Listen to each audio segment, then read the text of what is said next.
Mallu traveller recent ആയിട്ട് upload ചെയ്ത video. ആ വീഡിയോനകത്ത് പറയുന്നത് മല്ലു ട്രാവലറിനെതിരെ വന്ന കേസ്, ആ കേസ് ഇപ്പോൾ കോടതിയിൽ നിന്ന് വിധിയായിട്ടുണ്ട്. ആ വിധിയായതിൻ്റെ മുകളിൽ ആ കേസിനെ കുറിച്ചുള്ള കുറേ കാര്യങ്ങൾ, എന്താണ് സംഭവിച്ചത്, എന്തൊക്കെയായിരുന്നു ഇഷ്യൂ എന്നുള്ളതിൻ്റെ ഡീറ്റെയിലിംഗ് ആണ്. ഒരു ലെങ്തി വീഡിയോ അല്ലേ? അത് കുറച്ച് അധികം ഡീറ്റെയിൽ ആയിട്ട് തന്നെ കാര്യങ്ങൾ സംസാരിക്കുന്നുണ്ട്. കേസ് കൊടുത്ത മുൻ ഭാര്യയുടെ പേരോ കാര്യങ്ങളോ ഒന്നും പറയാതെ, അവരുടെ ഡീറ്റെയിൽസ് പറയാതെ, എന്നാൽ അവരുടെ ഇപ്പോഴത്തെ ഹസ്ബൻഡിന്റെ പേരും കാര്യങ്ങളൊക്കെ പറഞ്ഞിട്ടുള്ള ഒരു ഡീറ്റെയിൽഡ് വീഡിയോ ആണ് മല്ലു ട്രാവലർ ചെയ്തിട്ടുള്ളത്. ഈ ഒരു വീഡിയോ ചെയ്യുന്നതിന് മുമ്പ് തന്നെ എനിക്കൊരു കാര്യം പറയാനുണ്ട്. ഞാൻ ഈ മല്ലു ട്രാവലറിന്റെ ഇഷ്യൂ വീഡിയോ ആക്കി ഇടുന്ന ഓരോ ഘട്ടങ്ങളിലും എന്നെയും കാദർ കരിപ്പോടിക്ക് ഏറ്റവും കൂടുതൽ ആളുകൾ പറഞ്ഞിട്ടുണ്ടായിരുന്നത് ഞങ്ങളാണ് മല്ലു ട്രാവലറിനെ ഏറ്റവും കൂടുതൽ സപ്പോർട്ട് ചെയ്യുന്നത്. അല്ലെങ്കിൽ മല്ലു ട്രാവലറിന്റെ വീഡിയോ ഇടുന്ന സമയത്ത് എപ്പോഴും മല്ലു ട്രാവലറിനെ കടന്നാക്രമിക്കാതെ കാര്യങ്ങളിൽ ഒരു രണ്ട് സൈഡ്, അല്ലെങ്കിൽ മല്ലുവിന്റെ സൈഡ് കൂടി എന്നുള്ള നിലയ്ക്ക് സംസാരിച്ചിരുന്ന രണ്ട് വ്യക്തികൾ. എനിക്ക് തോന്നുന്നു മേ ബി കുറേ കൂടെ മല്ലുവിന്റെ സൈഡിന് പരിഗണന കൊടുക്കണു എന്നുള്ളത്. അത് ആക്ച്വലി ഞങ്ങൾ ആ വ്യക്തിയായിട്ട് സംസാരിക്കുമ്പോൾ ആ വ്യക്തി നമ്മളോട് കാര്യങ്ങൾ പറയൂലോ. ഓക്കെ, അതുകൊണ്ട് കേട്ട കാര്യങ്ങൾ, അല്ലെങ്കിൽ നമുക്ക് പറയാൻ പറ്റുന്ന കാര്യങ്ങൾ, അല്ലെങ്കിൽ ആ വ്യക്തിയുടെ ഒരു സൈഡ് കൂടി എത്തിക്കുക എന്നുള്ള ഒരു കാര്യം, അത് നമ്മൾ സോഷ്യൽ മീഡിയയിൽ ആക്റ്റീവായിട്ടിരിക്കുന്ന ടൈമിൽ ഇപ്പോൾ ഭയങ്കരമായിട്ട് ഞാൻ എന്ത് ചെയ്യുന്നുണ്ട്, അങ്ങനത്തെ കുറച്ച് കാര്യങ്ങൾ ഫോളോ ചെയ്യുന്നുണ്ട്. അന്ന് മുതലേ ഞാനത് ഫോളോ ചെയ്ത് വരാൻ എനിക്ക് കോൺടാക്റ്റിലുള്ളവരെ ഞാൻ ശ്രമിക്കാറുണ്ടായിരുന്നു. ഓക്കെ, അപ്പോൾ മല്ലുവിൻ്റെ കേസിലും അത് തന്നെയാണ് സംഭവിച്ചത്. പക്ഷേ എല്ലാ കാര്യങ്ങളും കോടതിയിൽ നിയമവും കാര്യങ്ങളും കേസും ഒക്കെ ആയിട്ട് പോകുന്നൊരു കാര്യത്തിൽ നമുക്ക് എല്ലാ കാര്യവും ഒരാൾ പറയുന്നത് വിശ്വസിച്ചിട്ടോ, അല്ലെങ്കിൽ അയാൾ പറയുന്ന കംപ്ലീറ്റ് കാര്യങ്ങളോ നിങ്ങളോട് വന്ന് പറയാനും പറ്റൂല. ഫൈൻ. കാരണം എപ്പോഴും നമ്മളെ സൈഡ് മാത്രമായിരിക്കും നന്നാക്കി പറയാൻ ചാൻസ് കൂടുതൽ. അതെ, ചിലപ്പോൾ അങ്ങനെയാവാം. അല്ലാത്ത പക്ഷം നിയമപരമായിട്ട് നിൽക്കുന്ന കാര്യങ്ങളുള്ളപ്പോൾ അത് നമുക്ക് ആ വ്യക്തി ഇപ്പം നമ്മളോട് പേഴ്സണലി പറഞ്ഞു എന്ന് വിചാരിച്ചിട്ട് നമുക്കത് എന്ത് ചെയ്യാൻ പറ്റില്ല, വീഡിയോയിൽ വന്നിട്ട് നിങ്ങളോട് റിവീൽ ചെയ്യാനും പറ്റും. ഓക്കെ, അപ്പം അങ്ങനെയുള്ള സാഹചര്യം കൊണ്ടായിരുന്നു അന്ന് ആ വീഡിയോ ചെയ്ത സമയത്ത് ഇപ്പം നമുക്കറിയുന്ന പല കാര്യങ്ങളും, ഈ കേസിൻ്റെ പല നാൾ വഴികളും, ഇപ്പം സംഭവിച്ച കാര്യങ്ങളടക്കം എല്ലാം ഞാനും കാദറും അപ്ഡേറ്റഡ് ആണ്. ഫൈൻ. അപ്പോൾ ഇനി നമുക്ക് വീഡിയോയിലേക്ക് പോവാം. ഒരു വർഷം മുന്നേ കേരളത്തിലെ മാധ്യമങ്ങളും ഓൺലൈൻ മാധ്യമങ്ങളും ഒക്കെ ആഘോഷിച്ച ഒരു സംഭവം ഉണ്ടായിരുന്നു, മല്ലു ട്രാവലറിനെതിരെ പോക്സോ കേസ്. എന്ന് വെച്ചാൽ എൻ്റെ ആദ്യ ഭാര്യയെ ഞാൻ പീഡിപ്പിച്ചു എന്ന് പറഞ്ഞ് ഒരു കേസ് എനിക്കെതിരെ വരികയുണ്ടായി. അതിൻ്റെ ഭാഗമായി മാധ്യമങ്ങളിലൊക്കെ അവർ ഇൻ്റർവ്യൂ പോയി, അവരെന്നെ അങ്ങനെ ചെയ്തു ഇങ്ങനെ ചെയ്തു എന്നൊക്കെ പറഞ്ഞ് ഒരുപാട് സംഭവങ്ങളുണ്ടായി. കേരളത്തിലെ ജനങ്ങൾ ഒരുപാട് പേര് എന്നെ പല സ്ഥലങ്ങളിലും എന്നെയും എൻ്റെ കുടുംബത്തെയും താറുമാറാക്കി. ഒരു വർഷത്തിന് ശേഷം കേസ് നടത്തി. ഇന്ന് ആ കേസിൽ കോടതി എന്നെ കുറ്റവിമുക്തനാക്കി. ഓക്കെ, അപ്പോൾ മല്ലു ട്രാവലറിന്റെ വിഷയം സംസാരിച്ച് തുടങ്ങുന്നതിന് മുമ്പ് തന്നെ ഞാൻ പറയുന്നു, ഫാസ്റ്റ് ട്രാക്ക് കോടതിയിൽ, മട്ടന്നൂർ കോടതിയിലാണ് ഇതിന്റെ വിധി വന്നിട്ടുള്ളത്. ജഡ്ജ്മെന്റ് കോപ്പിയോ കാര്യങ്ങളോ ഇതുവരെ ലഭിച്ചിട്ടില്ല. ഓക്കെ, അത് എത്രയും പെട്ടെന്ന് കിട്ടുമ്പോൾ, അല്ലേ, ഇനി ഇതിലൊരു വീഡിയോ ചെയ്യുന്നുണ്ടെന്നുണ്ടെങ്കിൽ അത് എന്താണെങ്കിലും ഡെഫിനറ്റ്ലി നമ്മളത് കാണിക്കാൻ പറ്റുന്നുണ്ടെങ്കിൽ അതിൻ്റെ ഒരു പോർഷൻ കാണിച്ചത് തന്നെ സംസാരിക്കാം. പിന്നെ മല്ലു ട്രാവലർ ഇപ്പം പറഞ്ഞൊരു കാര്യമുണ്ട്, എല്ലാവരും അതിഭീകരമായിട്ട് ഇവരെ എടുത്തു വെച്ച് വിമർശിച്ച് വലിച്ചു ഒരു ലേഡി, ഓക്കെ, ഒരു സ്ത്രീ, അതും അവർക്ക് അത്യാവശ്യം ഭയങ്കര ഒരു രോഗത്തിൻ്റെ ഒരു ഫേസിലും കൂടി അവരിയ്ക്കുകയാണ്. ഇന്നോ നാളെയോ അവരുണ്ടാവോ ഇല്ലേ എന്നൊന്നും അറിയില്ല എന്നൊക്കെ പറഞ്ഞിട്ടാണ് അവർ വന്നിരുന്നിട്ട് വർഷങ്ങൾക്ക് മുമ്പ് അവർ ഫേസ് ചെയ്ത ഹറാസ്മെൻറ്റ് എന്ന് പറഞ്ഞ കാര്യങ്ങളുടെ ഗ്രാവിറ്റി വാസ് വെരി ഹൈ. മനസ്സിലായോ? ഇത്രയും ഡീപ്പായിട്ടുള്ള കാര്യങ്ങളാണ് ആ ലേഡി വന്ന് പറഞ്ഞിട്ടുണ്ടായിരുന്നത്.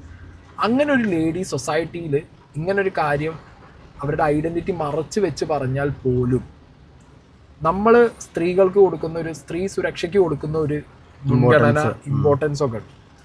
അതിൻ്റെ മുകളിൽ ആരാണെന്നുണ്ടെങ്കിലും ആ കാര്യങ്ങൾ അത്ര ഗ്രാവിറ്റിയുള്ള കാര്യങ്ങളാണ്.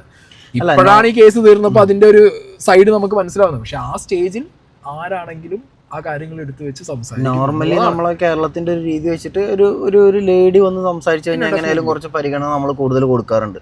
പ്രത്യേകിച്ച് ഈ ഒരു സിറ്റുവേഷനിൽ കൂടുതൽ സ്ത്രീ സുരക്ഷയ്ക്ക് ഇമ്പോർട്ടൻസ് കൊടുക്കുന്നതുകൊണ്ടാണ് അവരെ കൂടെ നിൽക്കാൻ കൂടുതൽ ആളുകൾ എണ്ണം കൂടുന്നത്. അതെ, നമ്മളത് ചെയ്യണം, ഇനിയും ചെയ്യണം. അത് ഫേക്ക് കേസുകളും ഇതേപോലുള്ള എന്താ പറയുക ഉഡായിപ്പ് പരിപാടികളും ചെയ്യുന്നവരുണ്ടായിരിക്കാം. പക്ഷേ മെജോറിറ്റി ആളുകളും അവരുടെ കഷ്ടപ്പെട്ട അനുഭവങ്ങൾ എന്ന് പറയുന്നവരാണ്.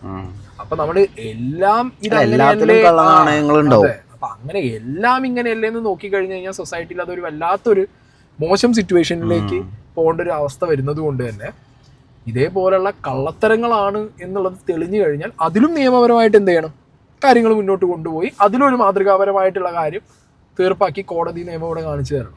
എന്നാലേ നാളെ നാളുകളിൽ ഇതുപോലുള്ള സംഭവങ്ങൾ വരാതിരിക്കും. കള്ളത്തരവും ഉടായ്പും പറഞ്ഞിട്ട് ഒരു പെണ്ണിന് ഒരാണിനെതിരെ എന്ത് ചെയ്യാൻ പറ്റില്ല, നിയമം എടുത്ത് ഉപയോഗിക്കാൻ പറ്റാത്തൊരവസ്ഥയിൽ കാര്യങ്ങൾ വരും.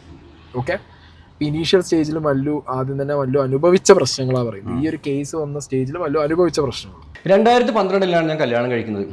നിങ്ങൾ വീഡിയോയിലൊക്കെ കേട്ടതുപോലെ, അല്ലെങ്കിൽ നിങ്ങൾ ഓൺലൈൻ മാധ്യമങ്ങളിൽ കേട്ടതുപോലെ ഞാൻ ആരെയും തട്ടിക്കൊണ്ട് പോയതല്ല.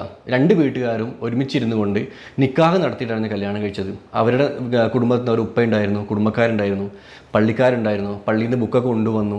ഇവിടെ എൻ്റെ കുടുംബക്കാരുണ്ടായിരുന്നു, എൻ്റെ ഫ്രണ്ട്സ് ഉണ്ടായിരുന്നു, നാട്ടുകാരുണ്ടായിരുന്നു. എല്ലാവരുടെ ഇടയിൽ എല്ലാവർക്കും ഭക്ഷണമൊക്കെ കൊടുത്തു ചടങ്ങായിട്ട് തന്നെ കഴിച്ചിട്ടാണ് ഞങ്ങൾ നിക്കാഹ് ചെയ്തത്. ഓക്കെ, അപ്പോൾ ഈ ഒരു പെർട്ടിക്കുലർ കാര്യം മല്ലു പറയുന്നുണ്ടല്ലോ. ഞാൻ അന്ന് ഈ വിഷയത്തിൽ വീഡിയോ ചെയ്ത സമയത്തും കൃത്യമായി പറഞ്ഞൊരു കാര്യമുണ്ട്. അതായത് ഈ വിഷയത്തിൽ ഒരു വ്യക്തിക്കെതിരെ പോക്സോ കേസ് വരുമ്പോൾ പ്രായപൂർത്തി ആവാത്ത ടൈമിൽ കല്യാണം കഴിപ്പിച്ചു എന്ന് പറയുമ്പോൾ കല്യാണം കഴിച്ച വ്യക്തിയും കല്യാണം കഴിപ്പിക്കാൻ ആ കുട്ടിയെ കൊണ്ടുപോയ അവരുടെ പാരൻസും പള്ളിക്കാരും അതിനൊപ്പം നിന്നവരുമായിട്ട് എല്ലാവരും എന്ത് ചെയ്യണം, ഈ കേസിൽ പ്രതിയാവണം. എല്ലാവരും നിയമത്തിന്റെ അണ്ടറിൽ വരണം. അങ്ങനെ ആവും. കാരണം ആ കുട്ടിക്ക് അത്ര വയസ്സേ ആയിട്ടുള്ളൂ എന്നുള്ളത് അച്ഛനും അമ്മയ്ക്കും അറിയാം, ഉപ്പാക്കും ഉമ്മാക്കും അറിയാം, കെട്ടിച്ചു കൊടുക്കുന്ന പള്ളിക്കാർക്കും അറിയാം. മല്ലു പറഞ്ഞ പോലെ വീട്ടിൽ പോയി പൊക്കിയെടുത്തോണ്ട് പോകുന്നതല്ലാന്നുണ്ടെങ്കിൽ ഉറപ്പായിട്ടും എല്ലാവരും പ്രതികളാണ്. അപ്പൊ അന്ന് ഈ ഒരു പെർട്ടിക്കുലർ വിഷയത്തിൽ ഞാൻ വീഡിയോ ചെയ്ത സമയത്ത് ഞാൻ പറഞ്ഞൊരു പോയിന്റ് ഇതായിരുന്നു. പക്ഷെ അന്ന് ഞാൻ ഈ ഒരു പോയിന്റ് പറഞ്ഞപ്പോഴത്തേക്ക് ഞാൻ ആക്ച്വലി ആ ലേഡിയെ സപ്പോർട്ട് ചെയ്തിട്ടിട്ട വീഡിയോ ആണ്. കാരണം ഈവൻ മല്ലുവിനോട് സംസാരിക്കുമ്പോഴും മല്ലുവിനോട് പറയുമ്പോഴും മല്ലുവിനോട് കട്ട് ആൻഡ് റൈറ്റ് ആയിട്ട് ഞാനും കാതറും പറഞ്ഞൊരു കാര്യമുണ്ട്. മല്ലു, നീ എന്ത് പറഞ്ഞാലും ഇത് കോടതിയിൽ തീരേണ്ട വിഷയമാണ്. ഇത് കോടതിയിൽ നീ തെളിയിക്കേണ്ട വിഷയമാണ്. നീ ഞങ്ങളോട് പറയുന്നതല്ല ഇവിടുത്തെ സത്യം എന്ന് വരിക. ഇവിടെ ഞങ്ങൾ നിന്നെ വിശ്വസിക്കണമെങ്കിലും കോടതി നിയമം നിന്നെ വിശ്വസിക്കണമെന്നുണ്ടെങ്കിൽ ഇത് കോടതിയിൽ തീരണം.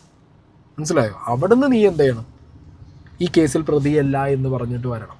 കാരണം അപ്പുറത്തുള്ള സ്ത്രീ പറയുന്ന അലിഗേഷൻസ് അത്ര സ്ട്രോങ് ആയിരുന്നു. കേട്ട് നിൽക്കുന്ന ഏതൊരു വ്യക്തിക്കും കേൾക്കുന്ന സമയത്ത് ഭയങ്കരമായിട്ട് ഹിറ്റ് ചെയ്യുന്ന രീതിയിലുള്ള കാര്യങ്ങളാണ് അവർ പറഞ്ഞിട്ടുണ്ടായിരുന്നത്.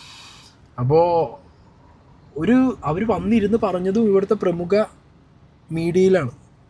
അതെ, അതാണ് സാറ്റലൈറ്റ് ചാനലുകളിലാണ് അവർ വന്നിട്ട് ഇതിന്റെ ബൈറ്റ് കൊടുത്തിട്ടുള്ളത്. സോ നിങ്ങൾ ആലോചിക്കണം, ഇവിടുത്തെ സാറ്റലൈറ്റ് ചാനലുകൾക്ക് ഇപ്പോഴും ഒരു ക്രെഡിബിലിറ്റി ഉണ്ട്. മനസ്സിലായോ? ആ ക്രെഡിബിലിറ്റിയുടെ ബേസിസിലുള്ള ഒരു ഫോളോയിങ് ആയിരിക്കണം. ഞാൻ ഫാൻ എന്ന് പറയുന്ന ഒരു ഫോളോയിങ് ഉണ്ട്. കാരണം ന്യൂസ് അറിയാൻ വേണ്ടി ഫോളോ ചെയ്യുന്ന, ന്യൂസ് ചാനൽസിനെ ഫോളോ ചെയ്യുന്ന ഒരു വലിയൊരു സൊസൈറ്റിയിൽ വലിയൊരു കൂട്ടം ആളുകളുണ്ട്. അതെ, തീർച്ചയായിട്ടും ന്യൂസ് ചാനലിൽ വന്നാൽ അത് കറക്റ്റ് ആയിരിക്കും എന്ന് ചിന്തിക്കുന്ന ഒരുപാട് ആളുകൾ. അങ്ങനെയുള്ള ഒരു സാഹചര്യത്തിൽ എപ്പോഴും ഈ വന്നിരുന്ന് പറയുന്ന വ്യക്തിയുടെ കാര്യങ്ങൾ കേട്ടിട്ട് ഒരു ഹെവി സൈഡ് അവിടെ കൂടും. ഒന്നും വേണ്ട, നമ്മൾ തന്നെ ഈ വ്യക്തിയായിട്ട് കമ്മ്യൂണിക്കേഷനിലുള്ളപ്പോൾ പറഞ്ഞത് തന്നെ മതിയല്ലോ, നീ കോടതിയിൽ തെളിയിച്ചിട്ട് വാ. അല്ലാത്ത പക്ഷം നമുക്കൊരിക്കലും സൊസൈറ്റിയിൽ ഇങ്ങനെ ഒരു കാര്യം പറയുമ്പോൾ അവരോട് എതിർത്ത് പറയാനോ പാടില്ല, ചെയ്യാൻ പാടില്ല. അപ്പൊ അത് കൃത്യമായിട്ട് ഡെലിവർ ചെയ്തു എന്നുള്ളതാണ് എനിക്ക് തോന്നുന്നത്. ബട്ട് ചെയ്യേണ്ട കാര്യം എന്ന് പറഞ്ഞു കഴിഞ്ഞാൽ, കേസ് പൊട്ടി, കേസ് ഒരു ഫേക്ക് കേസാണെന്നുള്ളത് മനസ്സിലാവുമ്പോൾ എങ്ങനെയാണോ ഈ വ്യക്തിയെ ബുള്ളി ടാർണിഷ് ചെയ്തത്, അതുപോലെ ഈ വ്യക്തിയുടെ ലൈഫിൽ അനുഭവിച്ച പ്രശ്നങ്ങൾ ഈ വ്യക്തി പറയുമ്പോൾ അതും എന്ത് ചെയ്യണം, പുറത്ത് വിടണം. ഞാൻ കേസ് കൊടുത്ത വ്യക്തി അതൊരു ഫേക്ക് കേസാണ് അല്ലെങ്കിൽ ഒരു വാശിപ്പുറത്ത് കൊടുത്ത കേസാണെന്നുണ്ടെങ്കിൽ ആ കൊടുത്ത വ്യക്തി അന്ന് പറഞ്ഞ കാര്യങ്ങളൊക്കെ അവരപ്പോൾ കള്ളമായിരുന്നു എന്നുള്ളതും ആര് പറയണം, മീഡിയ അറിയിക്കണം എന്നുള്ളത് ഇപ്പൊ ഞാൻ ചെയ്യുന്നുണ്ട്. കാരണം അതൊരു മീഡിയന്റെ ഉത്തരവാദിത്തമാണ്. അതായത് ഒരു സൈഡ് കാണിക്കുമ്പോൾ അത് അങ്ങനെ അല്ലായിരുന്നു എന്ന് മനസ്സിലാവുമ്പോൾ ഇത് ഇങ്ങനെയാണെന്നുള്ളത് കാണിക്കും, കേസിനൊരു അപ്ഡേറ്റ് കൊടുക്കുക, മീഡിയ ചെയ്യേണ്ട കാര്യമാണ്. ദുബായിൽ വർക്ക് ചെയ്തുകൊണ്ടിരിക്കുന്നതിനിടയിലാണ് ഞാൻ ഒരു വാർത്ത കേട്ടത്, ഇങ്ങനെ ഇവൾ ഒളിച്ചോടി പോയി എന്ന് പറഞ്ഞിട്ട്. ശരിക്കും ഞാൻ ആ സമയത്ത് ഫുജേറയിലായിരുന്നു. ഫുജേറ സിറ്റി സെൻറ്ററിൽ ഞാൻ ഒരു കമ്പനിയുടെ മർച്ചൻഡൈസറായിരുന്നു അവിടെ കാലിഫോർണിയകത്ത്. അപ്പം എനിക്കിപ്പോൾ ഓർമ്മയുണ്ട്, ഞാൻ ആ ഒരു വാർത്ത കേട്ടപ്പം ഞാൻ ഭയങ്കര ഷോക്കായിപ്പോയി. കാരണം സ്വന്തം ഭാര്യ ഒളിച്ചോടിപ്പോയി എന്ന് കേൾക്കുമ്പോൾ ഒരു യുവാവിൻ്റെ ഒരു വിഷമമുണ്ട്. അത് നിങ്ങൾക്ക് ഒരിക്കലും നിങ്ങൾ അനുഭവിക്കാതിരിക്കട്ടെ എന്നാണ് ഞാൻ ആഗ്രഹിക്കുന്നത്. കാരണം അത് പറഞ്ഞ് ഞങ്ങൾക്ക് മനസ്സിലാവില്ല. അവിടെ നിന്ന് എൻ്റെ റൂമിലേക്ക് 1.5 കിലോമീറ്റർ ഉണ്ട്. 1.5 കിലോമീറ്ററും ഒരു 2 മണി 3 മണി സമയത്ത് ഞാൻ നടന്ന്, മനസ്സിലെത്ര വിഷമങ്ങളുമുണ്ട്, ഞാൻ നടന്നിട്ട് എൻ്റെ റൂമിലോട്ട് പോയി. റൂമിൽ പോയി ഞാൻ ഷവർ തുറന്ന് ആ ഒരു ഇത്രയും ചൂടുള്ള വെള്ളമാണ്, എന്നിട്ടും ഞാൻ ഷവർ തുറന്ന് അവിടെ നിന്നിട്ട് ഞാൻ നിരന്ന് കഴിഞ്ഞു. ഇത് ഈ ഒരു കഥ പറഞ്ഞു തുടങ്ങുകയാണ്. എവിടെ നിന്നാണ് കല്യാണം, ഓക്കെ, കല്യാണം വന്നതും ഇതിനൊരു സ്റ്റോറി ആ ഒരു സ്റ്റോറി നമുക്ക് അറിയണമല്ലോ. കാരണം ഇനി പറയാം, കോടതിയുടെ റെസ്ട്രിക്ഷൻസ് ഇല്ല, അപ്പം ഇനി പറയാൻ പറ്റും. കോടതിയുടെ റെസ്ട്രിക്ഷൻസ് ഇല്ല എന്ന് ഞാൻ പ്രതീക്ഷിക്കുന്നു, അതാണ് ഞാൻ പറയുന്നത്. എനിക്കറിയില്ല. എന്താണെങ്കിലും അതില്ലാത്തത് കൊണ്ടാണല്ലോ വീഡിയോ ചെയ്തത് മല്ലു. എന്താണെങ്കിലും ഇതിനകത്ത് പറയുന്നൊരു ആദ്യം തുടങ്ങുന്ന വിഷയം മല്ലു ട്രാവലറിനെ നമ്മൾ മല്ലു ട്രാവലർ ആയിട്ട് കാണുന്നത് മലയാളികൾ എന്താ ഒരു 2020 2019 ആ ടൈമിൽ നമ്മളിങ്ങനെ ഇയാൾ വ്ളോഗ് ഇട്ട് തുടങ്ങി മലയാളികൾ തന്നെയാണ് എന്ത് ചെയ്തത് ഇദ്ദേഹത്തിനെ പൊക്കി കൊണ്ടുവന്നത്. അപ്പം അതിന് മുമ്പുണ്ടായിരുന്ന ഒരു മല്ലു ട്രാവലറിൻ്റെ ഒരു ലൈഫ് എന്താണ്? ഈ ഭാര്യ കടന്നു വന്നപ്പോൾ അയാൾ ഒന്നുമില്ലാത്ത ഒരാളായിരുന്നു.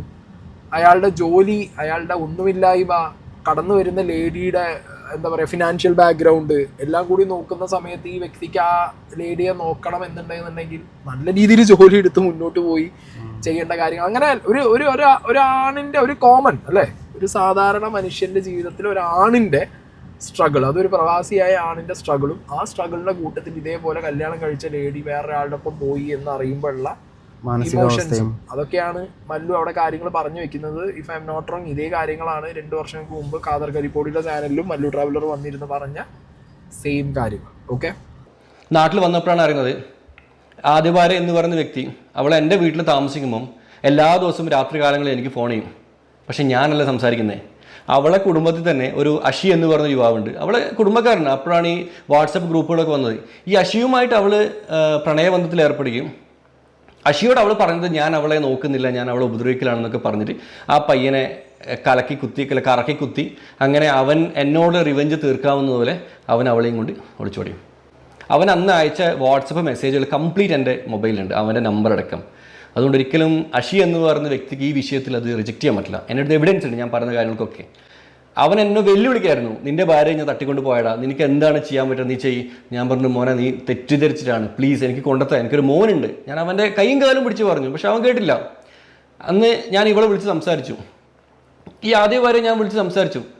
ഞാൻ അവളോട് ചോദിച്ചു എന്താണ് പറ്റിയത്. അവൾ പറയാ അല്ല ഞാൻ വീട്ടിലുണ്ടാവുമ്പോൾ അവൻ വരാറുണ്ട്, ഞങ്ങൾ എന്താ പറയുക ഞങ്ങൾ എല്ലാവിധ റിലേഷൻഷിപ്പും ഞങ്ങൾ നടക്കുന്നുണ്ട്. അപ്പോൾ അതുകൊണ്ട് എനിക്ക് ഇനിയും നിങ്ങളെ കൂടെ ജീവിച്ചു കഴിഞ്ഞാൽ നിങ്ങളെ ചീറ്റ് ചെയ്യാൻ പറ്റില്ല, അതുകൊണ്ടാണ് ഞാൻ പോകുന്നത്. ഞാൻ പറഞ്ഞു എനിക്കത് വിഷയമല്ല, നീ തിരിച്ചു വാ, നീ അവൻ്റെ കൂടെ എന്ത് ചെയ്തിട്ടുണ്ടെങ്കിൽ എനിക്ക് വിഷയമല്ല, നീ തിരിച്ചു വാ. അവൾ വരുന്നില്ല. അവളുടെ കുറ്റബോധം കൊണ്ട് അവൾക്ക് വരാൻ പറ്റുന്നില്ല. ഒരു കാര്യം ഇത്ര സ്ട്രോങ് ആയിട്ട് പറയണമെന്നുണ്ടെങ്കിൽ ചിലപ്പോൾ ഈ വ്യക്തിയുടെ കയ്യിൽ ആ കാര്യങ്ങളൊക്കെ കാണും. അതെ, തെളിവില്ലാതെ കാരണം നാളെ ഈ വ്യക്തി വന്നിട്ട് ഇപ്പൊ ഒരു ആഷി എന്ന് പറഞ്ഞൊരു പേരാണ് ഇതിൽ പറഞ്ഞത്. എന്താണ് ഇവരെ കൂട്ടക്കാർക്കും കുടുംബക്കാർക്കും നാട്ടുകാർക്കും ഈ ആഷി എന്ന് പറഞ്ഞ വ്യക്തിയെ അറിയാതിരിക്കുന്നില്ലല്ലോ. അയാളും ഇപ്പൊ ഈ സൊസൈറ്റിയിൽ ചിലപ്പോൾ എന്താണ് അത്യാവശ്യം നല്ല രീതിയിൽ ജീവിക്കുന്ന ഒരു വ്യക്തി ആയിരിക്കാം. അപ്പോൾ ഇപ്പോഴും ഞാൻ ആലോചിക്കുന്ന കാര്യം എന്താ പറയുക, ഈ മല്ലു ട്രാവലറിന് ഇപ്പോഴും ആഷിനെ പറയാൻ പറ്റുന്നുണ്ട്, ബാക്കി ആണുങ്ങളെ പേരെടുത്തതിൽ പറയാൻ പറ്റുന്നില്ല. ആണുങ്ങളുടെ പേരെടുത്ത് പറയും, പക്ഷെ ഇപ്പോഴും ഒരു ആണിന് ഒരു പെണ്ണിന്റെ പേര് ഇങ്ങനെ ഇതൊരു കേസാണെന്ന് പറഞ്ഞിട്ട് പോലും ഒരു ആണിനെ ഒരു പെണ്ണിന്റെ പേരെടുത്ത് പറയാൻ പറ്റും. തെളിയിച്ചിട്ട് കോടതിയിൽ തെളിയിച്ചിട്ട് പോലും ഒരാണിന് ഒരു പെണ്ണിന്റെ പേര് പറഞ്ഞ് സംസാരിക്കാൻ പറ്റാത്തൊരു സിറ്റുവേഷൻ. മനസ്സിലായില്ലേ? ഇതിപ്പോ ഞാൻ ഒരിക്കലും ഇത് പറയില്ലായിരുന്നു, ഇതൊരിക്കലും ഈ കേസ് തീർന്നിട്ടില്ല എന്നുള്ളൊരു സിറ്റുവേഷൻ നമുക്കിത് ഒരിക്കലും പറയാൻ പറ്റില്ല. അല്ല, ഇതിപ്പോ നേരെ തിരിച്ചാണെന്നുണ്ടെങ്കിൽ ആ ആണിന്റെ ചരിത്രം കംപ്ലീറ്റ് വലിച്ച് പുറത്തേക്ക് ചാടി. അല്ല, ഇതന്നെ ഒരാണായ മല്ലു ട്രാവലർ ഇപ്പോഴും ആ ലേഡിയുടെ പേര് പറയാതെ ഒപ്പമുള്ള ആണുങ്ങളെ പേരല്ലേ പറയുന്നേ, അല്ലേ? മനസ്സിലായോ? അപ്പോഴും ഈ ആണാണെങ്കിലും ഇതിൽ മല്ലു പറഞ്ഞൊരു കാര്യം എന്താ, ആ ആണിനെ മാനിപ്പുലേറ്റ് ചെയ്തത് ആ പെണ്ണാണ്. അതാണ് മല്ലു ട്രാവലർ പറയുന്നത്. ആ ഒരു ആണാണെങ്കിലും പെണ്ണാണെങ്കിലും രണ്ടാളും ഒരേ തെറ്റ് ചെയ്തുള്ള രണ്ടാൾക്കാരാണ്. ആണിന്റെ പേരാണ് ഒരേ തെറ്റെന്നല്ല, മല്ലു ട്രാവലറിനും ആ ആണിനും ഒരുപോലെ ഫാക്ടറായിട്ട് നിൽക്കുന്നത് ആരാ? ഈ ഒരു ലേഡി. എന്നിട്ട് പോലും മല്ലു ട്രാവലർ എടുത്ത് പറയുമ്പോ പറയുന്നത് ആരെയാ? മാത്രമേ പറയാൻ പറ്റൂ. മനസ്സിലായോ? ആ ആണ് സൊസൈറ്റിയിൽ ഇപ്പൊ എങ്ങനെ മര്യാദയ്ക്ക് ജീവിക്കുന്ന ഒരു മനുഷ്യനായിരിക്കാം. അയാൾ അറിയുന്ന ആളുകളുണ്ടാവും. അന്ന് അയാൾക്കത് സംഭവിച്ചത് ആ ലേഡി അതങ്ങനെ ആയി അയാൾക്ക് സംഭവിച്ചു. പക്ഷെ അയാൾ ഇന്ന് മര്യാദയ്ക്ക് ഇതിപ്പോ അയാളെ തലയിൽ വീണ്ടും ആള് മാതിരി കയറി. അത് നമ്മൾ ആണുങ്ങളും കൂടി ശ്രദ്ധിക്കേണ്ട ഒരു കാര്യം. നമുക്കാണെങ്കിൽ പോലും അങ്ങനെയാണ്. നമുക്കാണെങ്കിൽ പോലും ഇപ്പൊ ആ ലേഡിന്റെ പേരോ അതിന്റെ ഡീറ്റെയിൽ പറയാൻ പറ്റില്ല. നമ്മളാണെങ്കിലും കൂളായിട്ട് ആശി നമ്മൾ പറയും. അതെ, സിറ്റുവേഷൻ ഇവിടുത്തെ നിയമത്തിന്റെ കുറച്ച് പ്രശ്നങ്ങൾ. അങ്ങനെ അവള് വരുന്നില്ല എന്ന് ഉറപ്പായപ്പോൾ ഞാൻ അവളോട് പറഞ്ഞു എനിക്ക് എൻ്റെ മോനെ വേണം, എൻ്റെ മോനെ എനിക്ക് വേണം. കാരണം എൻ്റെ മോന് എന്ന് പറഞ്ഞാൽ അത്രയും ഇഷ്ടപ്പെടുന്ന എൻ്റെ മോനാണ്, അവനെ ഞാൻ എനിക്ക് തരില്ല. പിന്നെ ഈ അഷി എന്ന് പറയുന്ന പയ്യനാണെങ്കിൽ അവൻ പറഞ്ഞു എനിക്ക് നിൻ്റെ മോനൊന്നും വേണ്ട, അവനെ നോക്കാൻ എനിക്ക് പറ്റില്ല, അവൾക്ക് ഞാൻ വേറെ ഉണ്ടാക്കി കൊടുത്തോളാം. ഇതായിരുന്നു അവൻ്റെ ഒരു സംസാരം.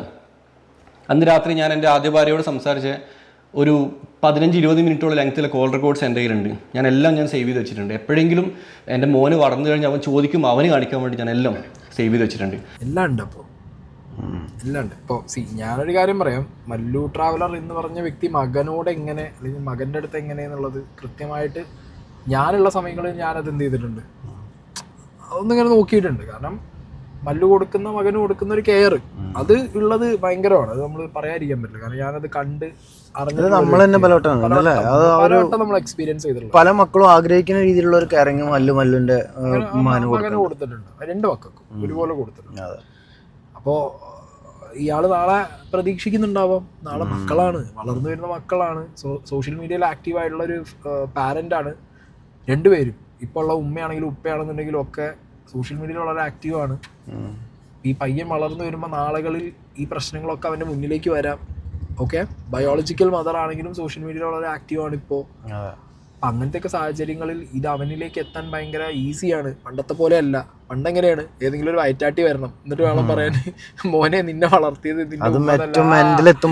സാധനങ്ങളൊക്കെ സിനിമയിലൊക്കെ നമ്മൾ കണ്ടിട്ടുള്ളൂ. പക്ഷെ ഇപ്പം അങ്ങനെയല്ല. എന്ന് പറഞ്ഞാൽ സോഷ്യൽ മീഡിയയിൽ ഭയങ്കര ആക്റ്റീവ് ആണ്. സ്കൂളിൽ അപ്പൊ അങ്ങനത്തെ ഒരു സിറ്റുവേഷനിൽ മകനോട് കാര്യങ്ങൾ അറിയിക്കാൻ വേണ്ടി എന്തെങ്കിലും കാര്യങ്ങൾ എടുത്തു വെക്കാന്ന് പറഞ്ഞു കഴിഞ്ഞാൽ ഇയാൾ എത്ര ധൈര്യമായിട്ട് പറയുന്നത് ഇയാളിൽ കാണും. മകനോടെങ്കിലും മറുപടി പറയണ്ടേ? ഇത് വീഡിയോ കണ്ടിട്ട് ശരിക്കും അങ്ങനെ ഒരു വീഡിയോ ഇല്ലാന്ന് വെച്ചിട്ടുണ്ടെങ്കിൽ ഇയാൾ ഇത്രയും പറഞ്ഞുണ്ടാക്കിയ എല്ലാം വെള്ളത്തിൽ വെച്ച് വരാല്ലേ. ആ ധൈര്യമായിട്ട് പറയാൻ കാരണം അങ്ങനെ ഒരു കോൾ റെക്കോർഡിംഗ് ഉണ്ടാവും എന്നുള്ളതാണ്. ഓക്കെ, മകന്റെ കാര്യം വന്നപ്പം എൻ്റെ വീട്ടുകാരും എല്ലാവരും എൻ്റെ സപ്പോർട്ട് ചെയ്തു. അങ്ങനെ അവളും ഈ മകനെയും കൂട്ടി അവളുടെ ഈ അശി എന്ന് പറഞ്ഞ സുഹൃത്ത് വന്നിട്ടില്ല, ബോയ് ഫ്രണ്ട് വന്നിട്ടില്ല, വേറെ ആളുടെ കൂടെ വന്നു. ഇരിട്ടി പള്ളിയിലൊക്കെ വന്നു. പള്ളി കമ്മിറ്റിക്കാരുടെയും അതുപോലെ ഉസ്താദിൻ്റെയൊക്കെ നേതൃത്വത്തിൽ ഞാൻ അവർക്ക് ഒഫീഷ്യലി തലാക്ക് കൊടുത്തു. തലാക്ക് കൊടുക്കുന്ന സമയത്ത് അതിന് മുന്നേ മകനെ എനിക്ക് വേണമെന്ന് പറഞ്ഞപ്പോൾ അവർ മട്ടന്നൂർ ഒരു അഡ്വക്കേറ്റ് മുഖേനയാന്ന് തോന്നുന്നത് ഒരു 500 രൂപയുടെ മുദ്രപത്രത്തിൽ അഗ്രിമെൻ്റ് എഴുതി. അഗ്രിമെൻ്റ് ഞാൻ നിങ്ങൾക്ക് ഇവിടെ സ്ക്രീൻഷോട്ട് ഇട്ടുതരാം. ആ അഗ്രിമെൻറ്റിൽ വളരെ വ്യക്തമായിട്ട് പറയുന്നുണ്ട് അവൾ വേറൊരാളുടെ കൂടെ ഒളിച്ചോടി പോയതാണെന്നും മകനെ നോക്കാൻ പറ്റാത്തത് കൊണ്ട് അവൾ എനിക്ക് മകനെ തന്നതാണെന്നും മകൻ്റെ സംരക്ഷണാവകാശം എനിക്കാണെന്നും എന്നൊക്കെ അഗ്രിമെൻ്റിൽ ഉണ്ടായിരുന്നു. പോരാത്തതിന് അവൾ കുറച്ച് പൈസ ആവശ്യപ്പെട്ടു. എൻ്റെ മകനെ എനിക്ക് കിട്ടാൻ വേണ്ടിയിട്ട് പൈസ കൊടുക്കേണ്ട അവസ്ഥ. അതിൻ്റെ ഒരു സ്ക്രീൻഷോട്ട് ഞാൻ ഇവിടെ സൈഡിൽ വയ്ക്കാം. ആസ് യൂഷ്വൽ ഒരു കല്യാണം അതിൽ നിന്ന് മാറിപ്പോവുക, അതിൻ്റെ മുകളിൽ വരുന്ന ജീവനാംശം, അലിമണി, ആ പരിപാടികളൊക്കെയാണ് ഇപ്പോൾ മല്ലു നറേറ്റ് ചെയ്തത്. അതിപ്പോൾ നമ്മൾ കുറേ കേസുകളിൽ കാണുന്ന ഒരു യൂഷ്വൽ കാര്യമായി മാറിയിട്ടുണ്ട്. ഇതിലിപ്പോൾ ആകെയുള്ളൊരു വ്യത്യാസം എന്ന് പറഞ്ഞാൽ മകനെ വരെ കൊടുക്കുന്നതിൽ പൈസ മേടിച്ചു എന്നുള്ളതാണോ? എനിക്ക് അത് ഇനി ഒഴിഞ്ഞു പോകാൻ വേണ്ടി പൈസ അതിനും അല്ല മൊത്തത്തിലുള്ള ഒരു കാശായിരിക്കും എന്താണെങ്കിലും. പക്ഷെ ഒരു കാര്യം കേട്ടോ, മല്ലു ഡിമാൻഡ് ചെയ്തത് മകനെ വേണം. മനസ്സിലായോ? സാധാരണ രീതിയിൽ എന്താ സംഭവിക്കാറ്, മക്കള് ഉമ്മാന്റെ ഒപ്പം പോണ ഒരു കേസ് അല്ല. ആ ഒരു സ്നേഹം മല്ലു ഇപ്പോഴും മകനോട് കാണിക്കുന്നുണ്ട്. അത് നമ്മൾ കാണുന്നതാണ്, നമ്മൾ കണ്ടറിഞ്ഞിട്ടുള്ള സംഭവമാണ്. അപ്പൊ ആ ഒരു സ്നേഹം അന്നും ഉണ്ട്, ഇന്നും ഉണ്ട്, എപ്പോഴും ഉണ്ടാവും. അതുകൊണ്ടാണ് ഈ മനുഷ്യൻ എന്ത് ചെയ്തത്, പൈസ കൊടുത്തിട്ടാണെങ്കിലും കുഴപ്പമില്ല, മകനെ വേണം. അല്ല, എത്ര അനുഭവിച്ച മല്ലുവിന് ആ മോൻ്റെ അടുത്താണെങ്കിലും തിരിച്ച് ആ ഒരു സ്നേഹം എല്ലാ കാലത്തും ഉണ്ടാവട്ടെ. ഞാൻ അവർക്ക് പൈസ കൊടുത്തു. അവർക്ക് പോകാനൊക്കെ പൈസ വേണമല്ലോ, ഒളിച്ചോടി പോകുന്നല്ലേ. ആ പൈസയും ഞാൻ തന്നെ കൊടുക്കണം. അതും ഞാൻ കൊടുത്തു. ഞാൻ എൻ്റെ കയ്യിൽ വണ്ടി ഉണ്ടായിരുന്നു, ആ വണ്ടി കൊടുത്തു, കിട്ടിയ വിലക്ക് കൊടുത്തിട്ട് ആ പൈസ കൊണ്ടാണ് ഞാൻ ഈ മകന് വേണ്ടിയിട്ട് ഇവർക്ക് പൈസ കൊടുത്തത്. അവർ ആ പൈസയും വാങ്ങി എഗ്രിമെൻറ്റും സൈൻ ചെയ്ത് അവർ വഴിക്ക് പോയി. അതിനിടയിൽ വേറെ കാര്യം നടന്നിരുന്നു. ഞാൻ ഗൾഫിലുള്ള സമയത്ത് ഞാൻ പോലും അറിയാതെ അവൾ ഡൈവോഴ്സ് വാങ്ങി. നമ്മുടെ നാട്ടിലത്തെ നിയമം ഉപയോഗിച്ചിട്ട് അവൾ ആദ്യം ചെയ്തത്, അവൾ തലശ്ശേരി സ്റ്റേഷനിൽ പോയി എനിക്കെതിരെ കേസ് കൊടുത്തു. ഇതല്ല കേട്ടോ, അവൾ എനിക്കെതിരെ മുന്നേ കേസ് കൊടുത്തിട്ടുണ്ട്. നിങ്ങളൊന്നും അതൊന്നും അറിഞ്ഞിട്ടില്ലല്ലോ. അവൾ 2014-15 എങ്ങാണ്ട് അവൾ എനിക്കെതിരെ കേസ് കൊടുത്തു. ആ കേസിൽ അവൾ പറഞ്ഞത് ഞാൻ അവളെ പീഡിപ്പിക്കുന്നുണ്ട്, ശാരീരികപരമായിട്ട് പീഡിപ്പിക്കുന്നുണ്ട്, മാനസികപരമായിട്ട് പീഡിപ്പിക്കുന്നുണ്ട്, അവൾക്ക് എൻ്റെ കൂടെ യോജിച്ച് പോകാൻ പറ്റില്ല എന്നും പറഞ്ഞ് അവൾ കേസ് കൊടുത്തു. ആ കേസിൻ്റെ പുറത്ത് അവൾ കോടതിയിൽ പോയിട്ട് ഞാൻ പോലും അറിയാതെ അവൾ ഡൈവോഴ്സ് ലെറ്റർ വാങ്ങി. അതെങ്ങനെയാണ് കിട്ടിയെന്ന് എനിക്കറിയില്ല. എൻ്റെ വീട്ടിലൊരു വക്കീൽ നോട്ടീസ് വന്നിട്ടില്ല, കത്തോ കാര്യങ്ങളൊന്നും വന്നിട്ടില്ല. ഞാൻ നാട്ടിലേ ഇല്ല. ഞാൻ നാട്ടിലില്ലാത്ത തക്ക നോക്കിയിട്ട് ആ ഒരു അവസരം ഉപയോഗിച്ചിട്ട് അവൾ പോയിട്ട് ഡൈവോഴ്സ് വാങ്ങി. മേ ബി അത് തലാക്ക് ചെല്ലിയ ഒരു സംഗതി കിടക്കുന്നുണ്ടല്ലോ എവിടെ, പള്ളിക്കും. പിന്നെ ഒരു 500 രൂപേന്റെ ഈ എഗ്രിമെന്റ് ഇവർ കൊണ്ടുവന്നു എന്ന് പറഞ്ഞാൽ ആദ്യം എന്തെല്ലാം കാണിച്ചിട്ടുണ്ടാവും. മേ ബി അതുകൊണ്ടായിരിക്കും ഇത് തീർത്തതാണ് എല്ലാം കൂടി കാണിച്ചിട്ടായിരിക്കണം കോടതി. പക്ഷെ നോട്ട് ചെയ്യേണ്ട ഒരു പോയിന്റ്, അന്നും കേസ് കൊടുത്തിരുന്നു. ആ കേസ് എന്ന് പറഞ്ഞു കഴിഞ്ഞാൽ പൊതുവെ കല്യാണം വിഡ്രോ ആയി ഡിവോഴ്സിലേക്ക് പോകുമ്പോൾ പരസ്പരം ആണും പെണ്ണും അങ്ങോട്ടും ഇങ്ങോട്ടും വക്കീലത്തിൽ കൊടുക്കുന്ന കേസാണ്. പക്ഷെ അത് ആണും പെണ്ണും ഒന്നും നല്ല അങ്ങനെ ഡൈവേഴ്സ് കിട്ടുള്ളൂ. മ്യൂച്വലോ? ഇതിൽ മ്യൂച്വലിന്റെ ആവശ്യമില്ല. ഇതിൽ തലാക്ക് ചെല്ലിയത് മാത്രമല്ല, ഇതിനകത്ത് ഉപദ്രവിച്ചു എന്നും പറയുന്നുണ്ട്. ഒരു 1 ഇയറോളം അവൾ ഷക്കീബിനോടെയായിരുന്നു. ഞാൻ ആ സമയത്ത് തിരിച്ച് യുഎയിലോട്ട് പോന്നു. തിരിച്ച് ദുബായി പോയിട്ട് ഞാൻ കമ്പനി പറഞ്ഞു എനിക്ക് വേറെ ലൊക്കേഷൻ തരണം. ഞാൻ വേറെ ലൊക്കേഷനിലേക്ക് ഞാൻ മാറി. അവിടെ ഞാൻ കല്യാണം കഴിച്ചിരുന്നെന്നോ ഡിവോഴ്സ് ആയതാണെന്നോ എനിക്കൊരു മകനുണ്ടെന്നോ പോലും അറിയിക്കാതെ, ഒരാൾ അറിയിക്കാതെ ഞാൻ വർക്ക് ചെയ്തു. എല്ലാവരും ഞാൻ സിംഗിളാണെന്ന് പറഞ്ഞിട്ട് വർക്ക് ചെയ്തു. കാരണം എന്താ അറിയോ, നാട്ടുകാർ മുഴുവൻ കളിയാക്കി തുടങ്ങി. ഭാര്യ ഒളിച്ചോടി പോയവനാണെങ്കിൽ എന്താ പറയുക, ഒന്നുകിൽ അവന് സാമ്പത്തികപരമായിട്ട് ഇല്ലാത്തതുകൊണ്ട്, അവൻ നോക്കാത്തതുകൊണ്ട്, അതല്ലെങ്കിലോ അവന് സെക്ഷുവലി അവന് അതിനുള്ള എബിലിറ്റി ഇല്ലാത്തതുകൊണ്ട്. അങ്ങനെയാണ് ആൾക്കാർ പറയുക. ഞാൻ മാക്സിമം ഞാൻ കഷ്ടപ്പെട്ടിട്ടുണ്ട്, പല ജോലികൾ ചെയ്തിട്ടുണ്ട്. ഞാൻ പറഞ്ഞ മീൻ വണ്ടിയിൽ ഡ്രൈവർ ജോലി ചെയ്തിട്ടുണ്ട്, പല ജോലികൾ ഞാൻ ചെയ്തിട്ടുണ്ട്. എന്നിട്ടാണ് ഞാൻ അവളെ നോക്കിയത്. എന്നിട്ടും അവൾ പോകുന്ന നിൽക്കണേ ഞാനെന്ത് ചെയ്യാനാ? അല്ല, ഇതൊരാണിൻ്റെ അവസ്ഥയാണ്. പ്രത്യേകിച്ച് പ്രവാസിയായിട്ടുള്ള ഒരു വ്യക്തി ഭാര്യ ഒളിച്ചോടിപ്പോയി എന്നുള്ള കാര്യം പിന്നെ തിരിച്ചു പോയിട്ടുള്ള ഒരു ലൈഫ് എന്ന് പറഞ്ഞാൽ സ്ട്രഗിളാണ്. കാരണം ഫസ്റ്റ് കേൾക്കുമ്പോൾ തന്നെ എല്ലാവരും സ്ഥിരമായിട്ട് പറയണത് തന്നെയാണ്. അതാണ് പറ്റാനിട്ടാണ് സാധനം, അതാണ് മെയിൻ സാധനം. സൊസൈറ്റി ഫസ്റ്റ് കൊടുക്കുന്ന പരിപാടി എന്താ പറയുക, ഭാര്യമാർ പോയി അതവനെ പറ്റായിട്ടാണ്. ഈ പറ്റാത്തത് എന്ന് പറഞ്ഞാൽ എല്ലാം പെടും, പൈസയും പെടും, സെക്സും പെടും, എല്ലാം പെടും. മനസ്സിലായോ? അതൊരു മാസീവ് ഹിറ്റാണ് ഒരു ആണിൻ്റെ തലയിൽ കിട്ടാവുന്നതിൽ വെച്ച് ഏറ്റവും വലിയ ഹിറ്റ്. അതിൽ പൊട്ടിപ്പോണ ആണുങ്ങൾ എത്രയോ പേര് ജീവിതം അവസാനിപ്പിച്ചിട്ടുണ്ട്. എത്രയോ പേര് ജീവിതത്തിന്റെ സ്റ്റെബിലിറ്റി തെറ്റി വട്ടുപിടിച്ച് അറിയാതെ പോണ ഒരുപാട് കേസുകൾ അങ്ങനെ ഉണ്ടാവും. അങ്ങനെ ലൈഫ് തൊലഞ്ഞു പോയ ആളുകൾ. ആണുങ്ങളെ കേസുകൾ എന്താ അറിയോ, ആണുങ്ങളെ കേസ് അധികം അങ്ങോട്ട് പേരില്ല, പുറത്തു വരില്ല. അല്ല, ഇപ്പൊ ഈ മല്ലുവിന്റെ കേസ് തന്നെ ഉണ്ടല്ലോ, ഇപ്പോഴല്ലേ ഇത് പുറത്തു വരുന്നത്. ഇപ്പൊ മല്ലു ആണെന്നുണ്ടെങ്കിലും ഇപ്പോഴാണ് പറയുന്നത് വേറെ കാര്യം. അത് നമ്മളങ്ങനെയാണല്ലോ ആണുങ്ങൾ. സോ അങ്ങനെ ഷക്കീബുമായിട്ട് അവൾ റിലേഷൻഷിപ്പ് ഉണ്ടായി. ആ പയ്യൻ പ്രത്യേകിച്ച് ജോലിയൊന്നും ഇല്ലായിരുന്നു. അവൾക്ക് മൈലാഞ്ചിക്ക് ഇടാൻ അറിയായിരുന്നു, മെഹന്തി ആർട്ടിസ്റ്റ് ആയിരുന്നു. ഇപ്പോൾ മൈലാഞ്ചിക്ക് ഇട്ട് അവർ ജീവിതം പോകുന്നതിനിടയിലാണ് അവളുടെ 4ാമത്തെ ഹസ്ബൻഡ്, റെക്കോർഡിക്കലി സെക്കൻഡാണ്, കാരണം ഷക്കീബിനെയും മറ്റേ പയ്യനൊന്നും അവൾ കല്യാണം കഴിച്ചിട്ടില്ലായിരുന്നു, ലിവിങ് ടുഗദർ ആയിരുന്നു. 4ാമത്തെ ഹസ്ബൻഡ് കബീർ ഷാ, കൊല്ലംകാരനാണ്, കൊല്ലം അഞ്ചൽ സ്വദേശിയാണ്. അഞ്ചൽ സ്വദേശി കബീർ ഷാ എന്ന് പറയുന്ന വ്യക്തിയാണ് അവൾ കല്യാണം കഴിക്കുന്നത്. അവനെ നിക്കാഹ് ചെയ്തു. അവർ 2018 ഒക്ടോബറിൽ അവരങ്ങനെ ഒഫീഷ്യലി നിക്കാഹ് ചെയ്തു. ഈ ഒരു വ്യക്തി വന്നതോട് കൂടിയിട്ട് ഇവരുടെ ജീവിതത്തിൽ മാറ്റങ്ങൾ വരാൻ തുടങ്ങി. എങ്ങനെ മാറ്റങ്ങൾ എന്നറിയോ? 2018 കാലഘട്ടത്തിൽ അപ്പോഴും ഞാൻ 0 ആയിരുന്നു, എൻ്റെ കയ്യിൽ ഒന്നുമില്ലായിരുന്നു. 2019 ശേഷമാണ് മല്ലു ട്രാവൽ അറിയുന്നത്, അല്ലേ? അതായത് ഈ ലേഡിയുടെ ലൈഫിൽ വന്ന എന്താ പറയുക, റിലേഷൻസിൻ്റെ എണ്ണവും കാര്യങ്ങളും ഒരാളുടെ പേഴ്സണൽ താല്പര്യമാണ്. പക്ഷെ എന്നാലും ഒരു റിലേഷനിൽ നിന്ന് മറ്റേ റിലേഷനിലേക്ക് പോകുമ്പോൾ കഴിഞ്ഞ റിലേഷനെ എന്താ ചെയ്യുക, റെസ്പെക്റ്റ്ഫുള്ളായിട്ട് പോവുക എന്നുള്ളൊരു കാര്യമുണ്ട്. ഇവിടെ അതൊക്കെ കീപ്പ് ചെയ്തോ ഇല്ല എന്നുള്ളതിനെ കുറിച്ച് നമുക്ക് ഐഡിയ ഇല്ല. മല്ലു പറയുന്നത് മാത്രമേ നമുക്ക് എടുക്കാൻ പറ്റൂ. ഓക്കെ, അപ്പുറത്തെ സൈഡിൽ നിന്ന് എന്തെങ്കിലും വന്നാൽ മാത്രമേ. അല്ല, മല്ലൊക്കെ പറയണെന്ന് വെച്ചാൽ അയാൾ അനുഭവിച്ച കാര്യങ്ങളുടെ ആഫ്റ്റർ എഫക്റ്റ് ആണ് ഈ വരുന്നത്. ഇത് അത്രയും അനുഭവിച്ച ഒരാൾ ഇത്രയെങ്കിലും പറയണ്ടേ എന്നുള്ളത് കൊണ്ടാണ്. അല്ലെങ്കിൽ ഇപ്പോഴും എന്തൊക്കെയാണെന്നുണ്ടെങ്കിൽ അയാൾ ആ ഒരു ഇത് മാന്യത കീപ്പ് ചെയ്തിട്ട് തന്നെയാണ് സംസാരിച്ചിട്ടുള്ളത്. ഇതിൽ ഇപ്പോഴും ഇയാൾ സംസാരിക്കുമ്പോൾ പലപ്പോഴായിട്ട് പറയുന്നത് വേറെ ആണുങ്ങളെ പേരാ, ലേഡിയുടെ അല്ല. ഒരു പെണ്ണ് വന്നു കഴിഞ്ഞാൽ നമ്മുടെ ജീവിതത്തിൽ വന്ന മാറ്റങ്ങൾ ശരിക്കും എനിക്ക് മനസ്സിലായിരുന്നു. കാരണം ആദ്യം എൻ്റെ ലൈഫിൽ ഒരു പെണ്ണ് വന്നു, കംപ്ലീറ്റ് തകർന്നു പോയി, ഡെസ്ട്രോയ് ചെയ്തു. രണ്ടാമതൊരു പെണ്ണ് വന്നപ്പം തകർന്നതൊക്കെ അതിനേക്കാളും 10 ഇരട്ടിയിൽ എനിക്ക് എന്തായി, ഇങ്ങനെ പൊന്തി വരാൻ തുടങ്ങി. 2018 ബൽക്കി വന്നതിന് ശേഷം ഞാൻ മല്ലു ട്രാവലറായി, യൂട്യൂബ് കരിയർ സ്റ്റാർട്ട് ചെയ്തു. എൻ്റെ പോക്കറ്റ് പൈസ വരാൻ തുടങ്ങി, അക്കൗണ്ടിൽ പൈസ വരാൻ തുടങ്ങി, എൻ്റെ ലൈഫ് സ്റ്റൈൽ മാറാൻ തുടങ്ങി. ഇവരിതൊക്കെ കാണുന്നുണ്ട്. അപ്പോൾ ഇവരുടെ സൈഡിൽ നിന്ന് എങ്ങനെ പൈസ തട്ടാം എന്നുള്ള കുറച്ച് കലാപരിപാടികളായിരിക്കാം ഒരുപക്ഷെ. ഇത് എൻ്റെ മകൻ്റെ പാസ്പോർട്ടാണ്. എന്നുവെച്ചാൽ എൻ്റെ മകൻ മാസി ഷാക്കിറിൻ്റെ പാസ്പോർട്ടാണ്. ഈ പാസ്പോർട്ട് ഞാൻ ഇഷ്യൂ ചെയ്തത് 2021 ആണ് ഞാൻ ഈ പാസ്പോർട്ട് ഇഷ്യൂ ചെയ്തത്, 2021. കാരണം ഞങ്ങൾ ഫാമിലിയായിട്ട് യാത്ര ചെയ്യുമ്പം അവൻ്റെ പാസ്പോർട്ടിൽ അവൻ്റെ മദർ എന്ന് പറഞ്ഞ സ്ഥലത്ത് ബയോളജിക്കൽ മദറായിട്ടുള്ളത് എൻ്റെ ഈ പറഞ്ഞ ആദ്യ ഭാര്യയുടെ പേരായിരുന്നു. ഞാനും ബൽക്കിയും റയാനും മാസിയും ഞങ്ങളാണ് കുടുംബം. ബൽക്കിയാണ് അവൻ്റെ ഉമ്മ, അല്ലേ? റയാനാണ് അവൻ്റെ ബ്രദർ, ഞാനാണ് അവൻ്റെ ഉപ്പ. ഞങ്ങൾ 4 പേരും കൂടി യാത്ര പോകുമ്പം എമിഗ്രേഷൻ ഓഫീസർ ചോദിക്കാൻ തുടങ്ങി, ഇതാരാ ഇത്? ഇങ്ങനെ ചോദ്യം വന്നപ്പോൾ എനിക്ക് മനസ്സിലായി അവന് കൺഫ്യൂഷൻ ആവാൻ തുടങ്ങി. അപ്പം ഞാൻ അങ്ങനെ എൻ്റെ പെങ്ങളോട് പറഞ്ഞു, അവർ വേറെ ആളോട് ഇവിടെ കണക്ട് ചെയ്തു. ഞങ്ങൾ പറഞ്ഞു, ഇങ്ങനെ മാസിയുടെ പാസ്പോർട്ടിൽ ഇങ്ങനെ പേരുണ്ട്, നമുക്കതൊന്ന് മാറ്റാൻ എന്തെങ്കിലും ഓപ്ഷൻ ഉണ്ടോ വെച്ചു. അവർ പറഞ്ഞു മാറ്റാമല്ലോ, അതിനെന്താ, അവർ പണം വേണമെന്ന് പറഞ്ഞു. അന്ന് ഞാൻ 2 ലക്ഷം രൂപ കൊടുത്തു. 2 ലക്ഷം രൂപ അവൾ വാങ്ങിയിട്ട് അവൾ കണ്ണൂർ പാസ്പോർട്ട് ഓഫീസിൽ ഡയറക്റ്റ് വന്നു. അവൻ്റെ പാസ്പോർട്ടിൽ പേര് മാറ്റുന്നതിന് അവൾക്ക് ഒബ്ജക്ഷൻ ഇല്ല എന്ന് എഴുതി ഒപ്പിട്ട് കൊടുത്ത് അവൾ പോയി. അതേ വ്യക്തിയാണ് ഈ അടുത്ത കാലത്ത് മകൻ എന്ന് പറഞ്ഞിട്ട് ഇൻസ്റ്റാഗ്രാമിൽ സ്റ്റോറി ഇടുന്നതും മകന് വേണ്ടി എനിക്കൊരു കേസ് ഇടുന്നതും. ബിസിനസ്സോ? അവസരം മുതലാക്കാം. അല്ല പക്ഷേ ഇപ്പം ഞാൻ പറയട്ടെ, ആ സിറ്റുവേഷനിൽ ഇയാൾ കൊടുക്കുന്നുണ്ടല്ലോ, ഞാൻ ഇയാളെ ആലോചിച്ച് നോക്കുന്നത് നടന്നോട്ടെ എന്ന് വിചാരിച്ച് കൊടുക്കുന്നതാണോ, ഇയാളത് കഴിഞ്ഞ് പ്രശ്നം വരണ്ടെന്ന് വിചാരിച്ച് കൊടുക്കുന്നതാണ് ആയിരിക്കാം ചിലപ്പോൾ.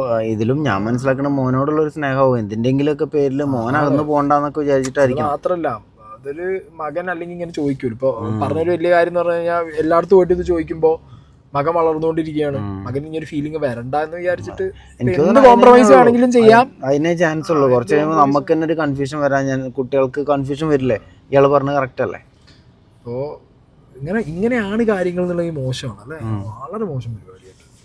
കാരണം പൈസ മേടിക്കുന്ന എന്തോ ചെയ്തു, കൊടുക്കണ്ടവർ കൊടുത്തോ, അതും ഓക്കെ. ഒക്കെ മേടിച്ചതിന് ശേഷം വീണ്ടും വന്നിട്ട് മകനെ ചെയ്തില്ല, അങ്ങനെ നിങ്ങൾ ജനിപ്പിച്ചു എന്ന് വിചാരിച്ചിട്ട് അതൊരു ബിസിനസ് ആക്കി, ശരിക്കും മോനൊരു ബിസിനസ് ടൂളാക്കി ഉപയോഗിച്ചിട്ടാണ് അവരുടെ പരിപാടികൾ. ഈ പറയുന്ന രീതിയിൽ ഈ കാര്യങ്ങൾ വളരെ മോശമാണ്. ഇപ്പൊ നമുക്ക് ഇത് ഇങ്ങനെയാണെന്ന് വെച്ചിട്ടുണ്ടെങ്കിൽ, ഇങ്ങനെയാണെന്നുണ്ടെങ്കിൽ 100% വളരെ മോശപ്പെട്ട കാര്യമാണ്. ഞാൻ നിങ്ങളോട് പറഞ്ഞിരുന്നു അവളുടെ ഡൈവോഴ്സിന് വേണ്ടി അവളൊരു കേസ് കൊടുത്തിരുന്നു എന്നുള്ളത് തലശ്ശേരി കോടതിയിൽ. ആ കേസിൽ ഈ പറഞ്ഞ ഗാർഹിക പീഡനം അല്ലെങ്കിൽ സ്ത്രീധന പീഡനം എന്നൊക്കെ പറഞ്ഞാണ് കൊടുത്തത്. പഠിച്ചോണ്ടാണ് ഞാൻ 5 പൈസ സ്ത്രീധനം വാങ്ങിയിട്ടില്ല. അവളുടെ ഫാമിലി എനിക്ക് ആകെ തന്നത് 6-7 പവൻ്റെ ഗോൾഡ് മാത്രമാണ്. ഓക്കെ, അതൊക്കെ തിരിച്ചു കൊടുത്തിട്ടുണ്ട്. 6-7 പവൻ മാക്സിമം അതേ ഉള്ളൂ. അവൾ ഇട്ട് വന്നതല്ലാന്ന് വേറെ ഒന്നും ഞാൻ വാങ്ങിയിട്ടില്ല. അപ്പം ആ കേസിൽ ഒരു ദിവസം ബഹുമാനപ്പെട്ട തലശ്ശേരി DYSP നോക്കുമ്പോൾ ആ കേസ് പെൻഡിങ് എടുക്കണം. അങ്ങനെ ബഹുമാനപ്പെട്ട DYSP വിളിപ്പിച്ചു. ഞാൻ പറഞ്ഞു സാർ ഇങ്ങനെയാണ്, അവൾ വേറെ കല്യാണം കഴിച്ചു, ഞാൻ വേറെ കല്യാണം കഴിച്ചു.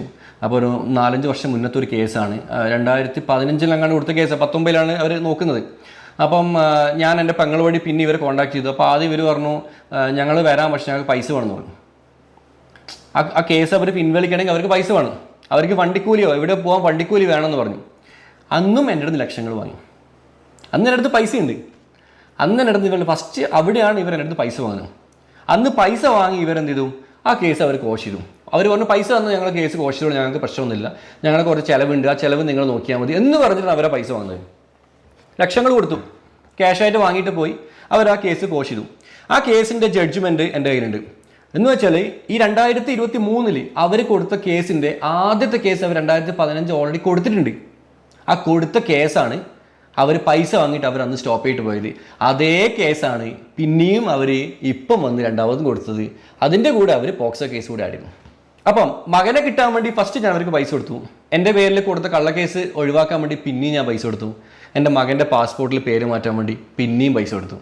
അപ്പോൾ അവരെ സംബന്ധിച്ചിടത്തോളം അവർക്ക് പൈസ മുട്ടുണ്ടാകുമ്പം കിട്ടുന്ന ഒരു മെഷീനായിട്ട് അവരെന്നെ കാണാൻ തുടങ്ങി. അതിനുള്ള ഒരു ഉപകരണമായിട്ട് അവരെൻ്റെ മോനെയും കാണാൻ തുടങ്ങി. കാരണം മോനെ വെച്ചിട്ടാണല്ലോ പരിപാടികളൊക്കെ. ഇതൊക്കെ കേട്ടിട്ട് തന്നെ മനുഷ്യന് പേടിയാവും. ആണെന്ന് പറഞ്ഞാൽ ജീവിക്കാനേ പേടിയാണല്ലോ. അല്ല, ഞാൻ ഈ അവസ്ഥകളിലൂടെയൊക്കെ കടന്നുപോയ ഒരു മല്ലുവിൻ്റെ മാനസികാവസ്ഥയാണ് ഞാൻ ആലോചിക്കുന്നത്. അല്ല മല്ലുവിന് ആ ടൈമിൽ ഇത് മല്ലു ട്രാവലറായി പൈസ കയ്യില് പൈസ പോലും ആ ടൈമില് നമുക്ക് എന്താ അറിയോ, എങ്ങനെയൊരു തീർന്നാ മതി.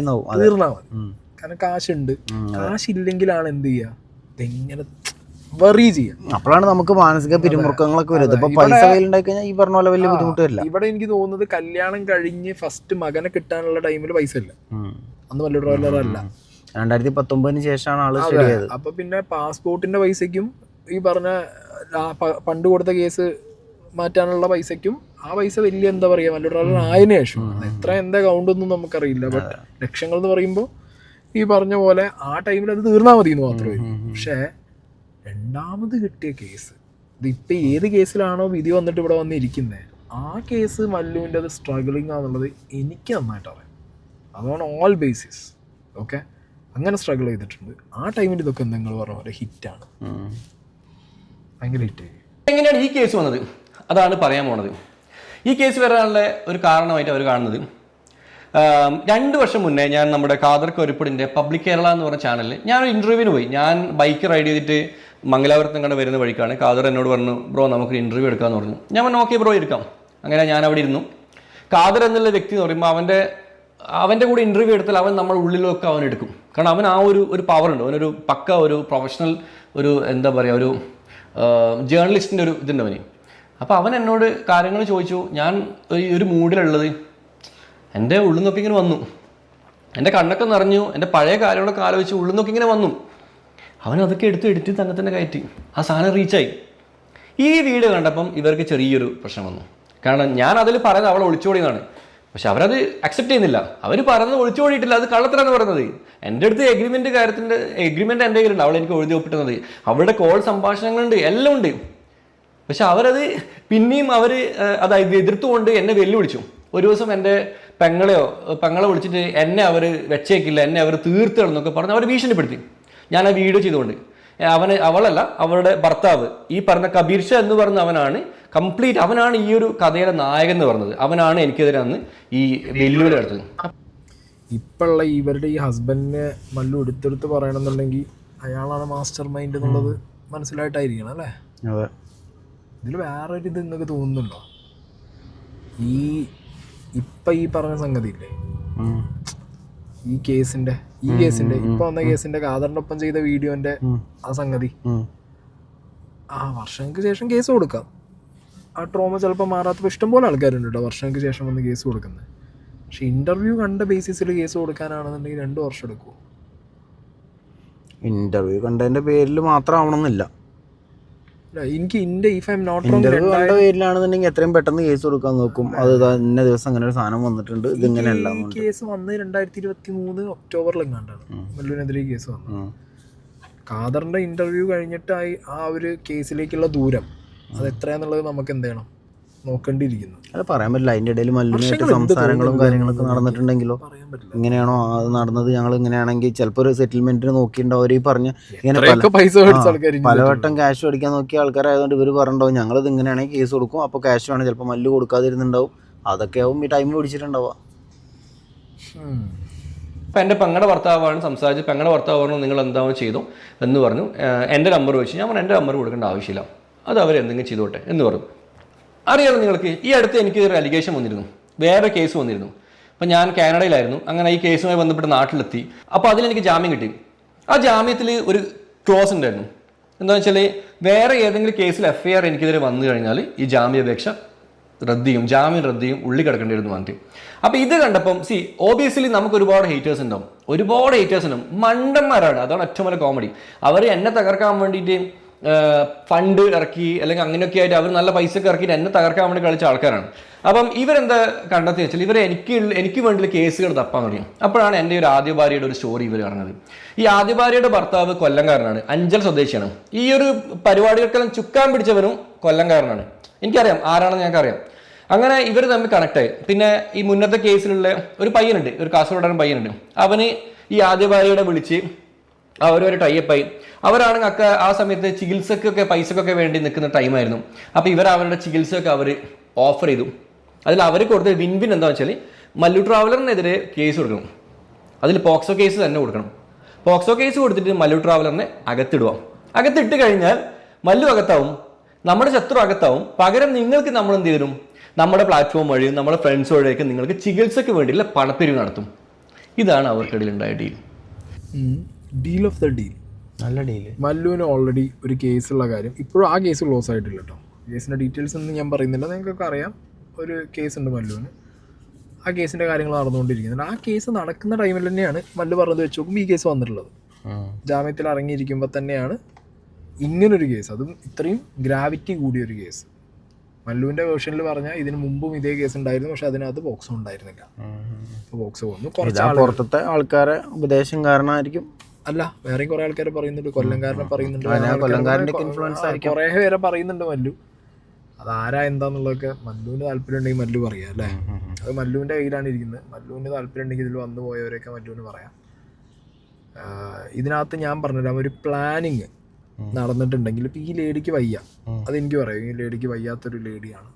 ലേഡിയുടെ കണ്ടീഷനും ഇപ്പോൾ ഈ പറഞ്ഞ മാതിരി അത്യാവശ്യം മോശം കണ്ടീഷനിൽ കൂടി പോകുന്നൊരു വ്യക്തിയാണ് എന്നുള്ളതാണ് നമുക്ക് ഒരു പേഴ്സണലി നമ്മളുടെ അന്വേഷണത്തിൽ നിന്ന് അറിയുന്ന കാര്യം. ഓക്കെ, അവരുടെ വയ്യായിക അത് നമ്മൾ റെസ്പെക്റ്റ് ചെയ്യുന്നു, ഫണ്ട് പിരിവോ കാര്യങ്ങളോ. പക്ഷേ ഇതൊരു ഡീല് പോലെയാണ്, ഒരു വിൻ വിൻ സിറ്റുവേഷനിൽ ഒരു ഡീല് പോലെയാണെന്നുണ്ടെങ്കിൽ അത് ഞാൻ പറയുമ്പോൾ ഈ കേസ് പൊട്ടിയ സ്ഥിതിക്ക് കോടതി ശരിക്കും അത് അന്വേഷിക്കണം. റിയാലിറ്റി എന്താണെന്നുള്ളത് കോടതിയാണ് ശരി. അല്ലെങ്കിൽ മല്ലു ഒരു കേസ് തിരിച്ചു കൊടുക്കണം. അല്ലെങ്കിൽ ഇത് ഇങ്ങനെ ഒരു ഗൂഢാലോചന. മല്ലു അതിനൊന്നും തയ്യാറല്ല, തിരിച്ചൊരു കേസ് കൊടുത്ത് അവരെ നമ്മളൊരു സിറ്റുവേഷൻ നമുക്കെതിരെ ഒരു ഗൂഢാലോചനയാണ് നടന്നതെന്ന് അറിഞ്ഞു കഴിഞ്ഞാൽ നമ്മൾ മാക്സിമം എന്ത് ചെയ്യും, തിരിച്ചു കൊടുക്കാൻ നോക്കും. തിരിച്ചൊരു പണി നമുക്കൊരു കേസ് വന്നു, ആ കേസ് ഒരു ഗൂഢാലോചനയാണെങ്കിൽ നമ്മൾ എന്ത് ചെയ്യും, തിരിച്ചു കേസല്ല നമുക്കെതിരെ വേറെ ഏതെങ്കിലും ഒരു രീതിയിലാണ് ഗൂഢാലോചന നടത്തുന്നതെന്നുണ്ടെങ്കിൽ ആ രീതിയിൽ നമ്മൾ എന്ത് ചെയ്യും, തിരിച്ച് നമ്മൾ നോക്കും. ഇത് കേസ് കൊടുക്കുന്ന രീതിയിലുള്ള ഒരു ഗൂഢാലോചനയാണ് മല്ലുവിനെതിരെ നടന്നതെന്നാണ് മല്ലു പറയുന്നത്. അങ്ങനെയാണെങ്കിൽ ഗൂഢാലോചനയുടെ ഭാഗമായിട്ട് നിൽക്കുന്ന ആളുകൾക്ക് എന്ത് ബെനിഫിറ്റ് എന്നുള്ളത് മല്ലു പറയണം. അല്ലെങ്കിൽ ആ ബെനിഫിറ്റിന്റെ കാര്യങ്ങളെക്കുറിച്ച് കൃത്യമായ അന്വേഷണങ്ങൾ വരണം. മല്ലു പറയണത് ഇപ്പോൾ മല്ലുവിനെ തകർക്കുക എന്നുള്ള ഉദ്ദേശമായിരിക്കും. അല്ല, മല്ലുവിനെ തകർക്കുക എന്നുള്ള ഉദ്ദേശം കൊണ്ട് ഉണ്ടാക്കാൻ പറ്റുന്ന ഫണ്ട്. ഞാനല്ലെങ്കിൽ ഞാൻ മനുഷ്യൻ എന്ത് തകരാനാണെന്നുള്ളതാണ്. ലൈഫിൽ ഇത്രയും വലിയ സാധനങ്ങളൊക്കെ കൊടുത്തിട്ട് പിന്നെ കുഴി കുത്തി എന്തായാലും മൂടി മണ്ണിടേണ്ട ആവശ്യം കൂടെ ഉണ്ടായിരുന്നുള്ളൂ. ഇവർ അങ്ങനെ പോയി റിപ്പോർട്ടർ ചാനലിൽ പോയി ഒരു സ്റ്റേറ്റ്മെൻറ്റും കൊടുത്തു. മല്ലു ട്രാവലർ എൻ്റെ ഉമ്മാനെ പീഡിപ്പിച്ചു, കുടുംബത്തിലെല്ലാവരും പീഡിപ്പിച്ചു, കുട്ടികളെ പീഡിപ്പിച്ചു, എന്നെ പീഡിപ്പിച്ചു, എന്നെ 16 വയസ്സിലാകുമ്പോൾ തന്നെ കല്യാണം കഴിച്ചിട്ട് എന്നെ പീഡിപ്പിച്ചു, എന്നിട്ട് എന്നെ ബിയർ ബോട്ടിൽ കൊണ്ട് എൻ്റെ അടിവയറ്റിൽ അത് ചെയ്തു ഇത് ചെയ്തു, വളരെ വളരെ മൃഗീയമായ തരത്തിൽ ഞാൻ ഉപദ്രവിച്ചു എന്ന് പറഞ്ഞിട്ട് ഇവർ അത്രയും വലിയൊരു സ്റ്റേറ്റ്മെൻറ്റ് ഒരു പത്രമാധ്യമത്തിൽ കൊണ്ട് കൊടുത്തു. നിങ്ങൾ മനസ്സിലാക്കണം എൻ്റെ അവസ്ഥ എന്തായിരിക്കും. കേരളത്തിലെ എല്ലാ മാധ്യമങ്ങളും അത് ചർച്ച ചെയ്തു, ഓൺലൈൻ മാധ്യമങ്ങൾ ചർച്ച ചെയ്തു. മല്ലു ട്രാവലെന്ന് ഇഷ്ടമില്ലാത്ത ആൾക്കാരൊക്കെ അത് വലിച്ച് കീറി മാക്സിമം എന്നൊരു പെണ്ണുവിടനാക്കി മാറ്റി. പോക്സോ കേസിലെ പ്രതി എന്താണ് പോക്സോ കേസിലെ പ്രതി? ശരിക്കും അങ്ങനെ അവർ ബൈറ്റ് കൊടുക്കുമ്പോൾ ഇവിടെയുള്ള മീഡിയാസ് അത് പറയാതിരിക്കുമോ? കാരണം മല്ലു പറയുന്നതിൽ തന്നെ എന്തുണ്ട്, അവർ പറഞ്ഞ അതോ അവരെ വേർഷൻ കേട്ട ആളുകൾക്ക് ഇപ്പം അതിൻ്റെ ഒരു ഇൻറ്റൻസിറ്റി മനസ്സിലാവും. ചർച്ച ചെയ്യാവും. മനസ്സിലായി? ഇവിടെ സിനിമാക്കാര്, സോഷ്യൽ മീഡിയ ഇൻഫ്ലുവൻസേഴ്സ്, രാഷ്ട്രീയ നാട്ടിലെ ആളുകൾക്ക് എല്ലാവർക്കും ആക്സെപ്റ്റബിൾ ആയിട്ടുള്ള ഒരാൾ ഇങ്ങനത്തെ ഒരാളാണ്, ഈ ചിരിച്ചു കാണിക്കുന്ന മുഖം അല്ല എന്നുള്ളത് പറയുമ്പോൾ മീഡിയ ആണെന്നുണ്ടെങ്കിലും അവരിങ്ങനത്തെ മാക്സിമം റീച്ച് ഉണ്ടാക്കാനേ നോക്കുള്ളൂ. പിന്നെ ഒരു ലേഡി വന്ന് കരഞ്ഞ് കാര്യങ്ങൾ പറയുമ്പോൾ അത് മീഡിയ ആണെങ്കിൽ എന്താവും നോക്കിയിട്ടുണ്ടാവും അറിയോ? മുൻ ഭാര്യ മുൻപേ കേസ് കൊടുത്തിട്ടുണ്ടോ? ഉണ്ട്. ആ കേസിന്റെ കാര്യങ്ങൾ എടുത്ത് നോക്കുമ്പോൾ അതിലും ശാരീരിക ഉപദ്രവങ്ങളെ കുറിച്ച് എന്നാ പിന്നെ കൊടുക്കാം.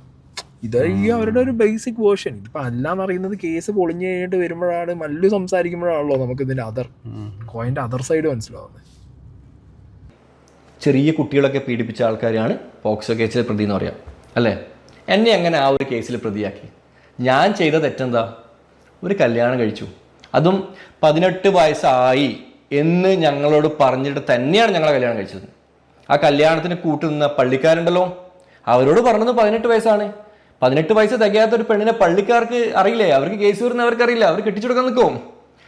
ഈ കേസ് ഈ നമ്മുടെ നിക്കാഹിന് കാർമ്മികത്വം വഹിച്ചത് ഒരു പ്രായമായ ഉസ്താദാണ്. ആ ഉസ്താദിന് അറിയില്ലേ? അങ്ങനെ കല്യാണം കഴിച്ചു എന്നതിൻ്റെ പേരിൽ എനിക്കെതിരെ പോക്സോ കേസ് വന്നു. ഞാൻ എൻ്റെ ലൈഫിൽ ഇതുവരെ അനുഭവിക്കാത്തൊരു സിറ്റുവേഷൻ അനുഭവിച്ചു, ഞാനും എൻ്റെ കുടുംബവും.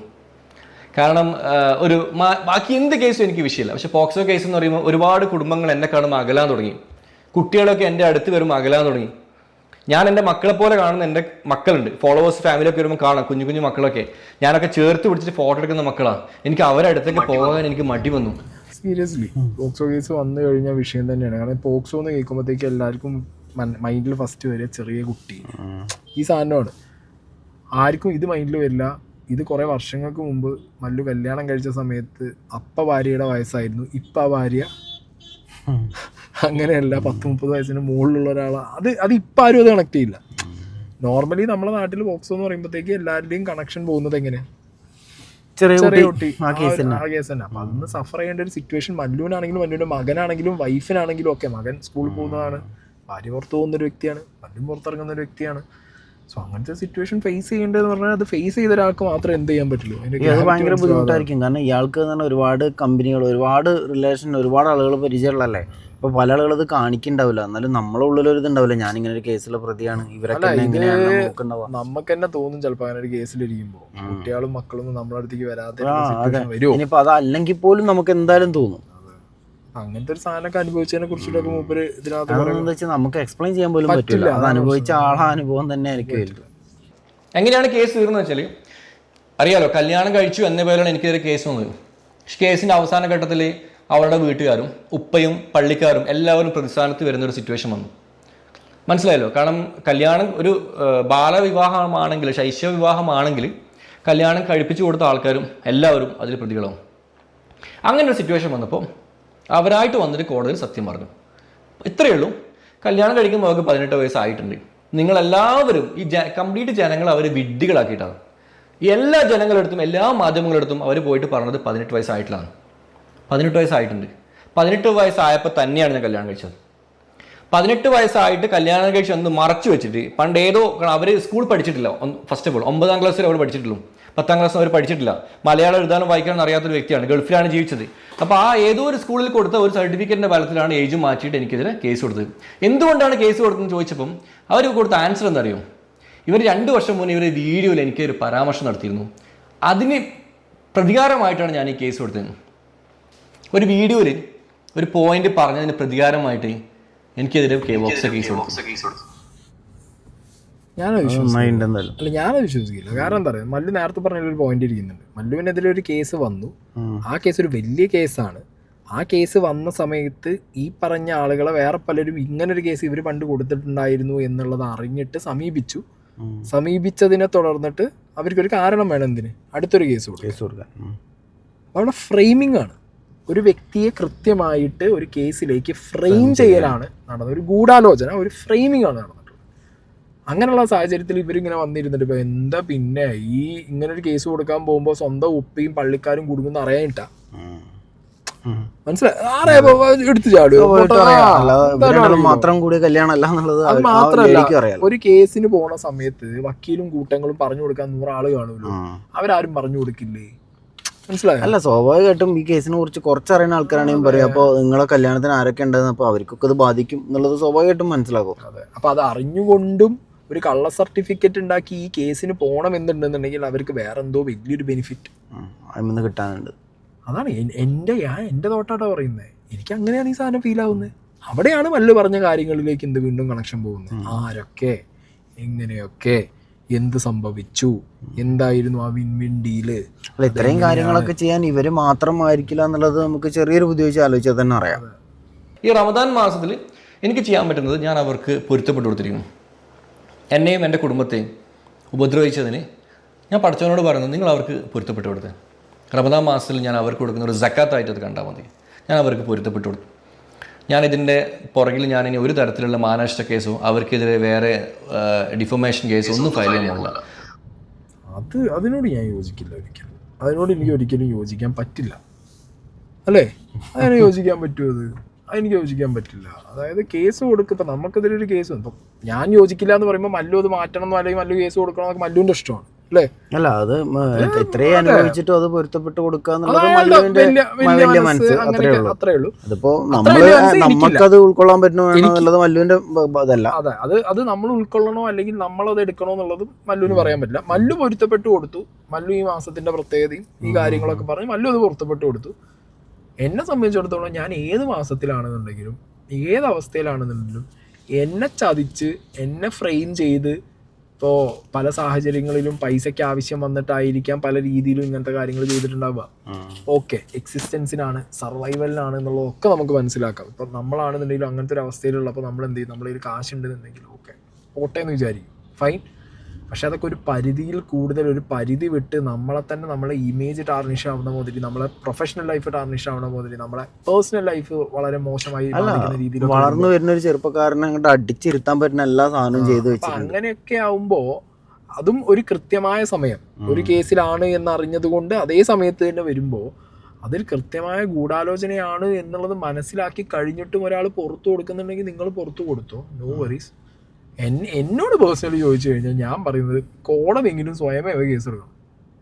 അല്ല, ഒരു അല്ലേ ഞാൻ ചോദിക്കുന്നുണ്ടാ, ഒരു കോടതിന്റെ മുന്നിൽ ഇവർ വന്നിട്ട് പറയുന്നത് എന്താ? അവരൊരു ഇന്റർവ്യൂ കണ്ടത് കൊണ്ട് അവര് കേസ് കൊടുത്തു. അതിന്റെ പേരിൽ ഞാൻ കൊടുത്തുകൊണ്ട് കേസ് ജെനുവിൻ ആണോ അതിൽ എന്ത് കാര്യം ഉണ്ടോന്നൊന്നുമില്ല. ശരിക്കും എനിക്ക് കല്യാണം കഴിഞ്ഞപ്പോൾ 18 വയസ്സായിരുന്നു. ഞാൻ ആ ഇന്റർവ്യൂ കണ്ടപ്പോൾ അതിനകത്ത് ഈ വ്യക്തി ഞാൻ ഒളിച്ചോടി എന്ന് പറഞ്ഞതുകൊണ്ട് എനിക്ക് കോടതി എന്താണ് വരുന്നവരും പോലും ചെറിയ തോണ്ടി പോകാൻ പറ്റുന്ന സാധന. അതാണ് കോടതി. ഇത് ശരിക്കും കോടതിനെ ആരാക്കി ശരിക്കും അല്ലേ? അവർക്ക് ആനുകൂല്യത്തെ കിട്ടണ ഒരു എന്ത് പറയാണിതിൽ അല്ല, ഒരു ലേഡി എന്നുള്ള ഒരു സംഭവം എല്ലാം കൂടെ വെച്ചിട്ടാണ് ഇവരിത് വെച്ചിട്ടുള്ളത്. അവൾക്ക് 2 മക്കളുണ്ട്. പിന്നെ ഞാൻ പഠിച്ചിടത്തോളം ഞാനൊരിക്കലും അവരെ ഞാൻ കുറ്റം പറയില്ല. കാരണം അവർക്ക് അസുഖമാണ് എന്ന് പറഞ്ഞിട്ട് അവർ ചികിത്സാ സഹായം നടത്തുന്നുണ്ട്. അതിന് ഫണ്ട് റേസിങ്ങിന് വേണ്ടിയിട്ട് കൂടിയാണ് അവരെ മുമ്പിൽ നോക്കുമ്പം അവർക്ക് ഓക്കെ ഞാൻ മരിക്കാൻ പോവുകയാണ്, അപ്പോൾ മരിക്കുന്നതിന് മുന്നേ എനിക്ക് വേറെ ഓപ്ഷൻ ഇല്ല, എനിക്ക് പൈസ വേണം ട്രീറ്റ്മെൻറ്റ് ചെയ്യാൻ വേണ്ടിയിട്ട്. അപ്പോൾ ഓക്കെ എന്നാൽ അപ്പം ഇവനായിട്ടൊരു പണി കൊടുത്തിട്ട് നമുക്ക് പൈസ ഉണ്ടാക്കാം എന്നാണ് പറഞ്ഞത്. അപ്പോൾ എനിക്കെതിരെ കേസ് കൊടുത്തു. അവർ ജനങ്ങളുടെ മുമ്പിൽ അവർക്ക് ഭയങ്കരമായ രീതിയിൽ സഹതാപം വന്നു. അവിടെയാണ് അവർ അടുത്ത ഒരു പോയിന്റ് എടുത്തത്. ആ സഹതാപം ഉപയോഗിച്ചിട്ട് അവർ റവന്യൂ ഉണ്ടാക്കാൻ തുടങ്ങി. മല്ലു ട്രാവലർ പീഡിപ്പിച്ച പെണ്ണാണല്ലോ, മല്ലു ട്രാവലറിൻ്റെ പീഡനം കൊണ്ട് ജീവിതം നശിച്ചൊരു പെണ്ണാണല്ലോ. ജനങ്ങൾ അവളെ മെഡിക്കൽ കാര്യങ്ങൾ കൊണ്ട് സഹായിക്കാൻ തുടങ്ങി. അപ്പം അവളുടെ ഹസ്ബൻഡ് ഈ പറഞ്ഞ കബീർ ഷാ ആണ് ആക്ച്വലി ഇതിൻ്റെ ഒക്കെ പുറകിൽ. അപ്പോൾ പുള്ളി ഈ ഒരു വ്യക്തി ഉപയോഗിച്ചിട്ട് പുള്ളി പൈസ ആക്കാൻ തുടങ്ങി. എൻ്റെ അറിവിൽ പുള്ളി അടുത്ത കാലത്ത് ഒരു ജോലിക്കും പോയിട്ടില്ല. ഇപ്പോഴും പുള്ളി ജോലിക്ക് പോകുന്നില്ല എന്ന് എൻ്റെ ഒരു ഓർമ്മ കേട്ടോ, ഞാൻ മനസ്സിലാക്കിയെടുത്താൽ അങ്ങനെയാണ്.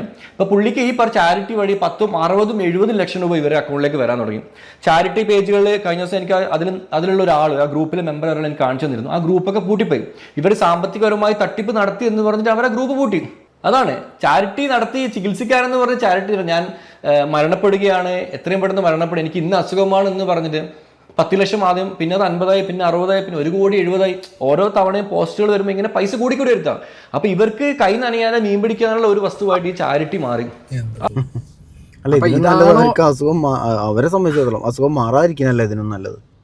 അങ്ങനെയാണ് സംഭവിച്ചതല്ലേ പറയുമ്പോൾ വളരെ പറയണത് മോശമാണ്. എന്നാൽ പോലും ഒരു മനുഷ്യനെ ഇങ്ങനെയൊക്കെ ചെയ്ത് പൈസ ഉണ്ടാക്കി അസുഖം മാറുക എന്ന് പറയുന്നത് അതിനും നല്ലത്.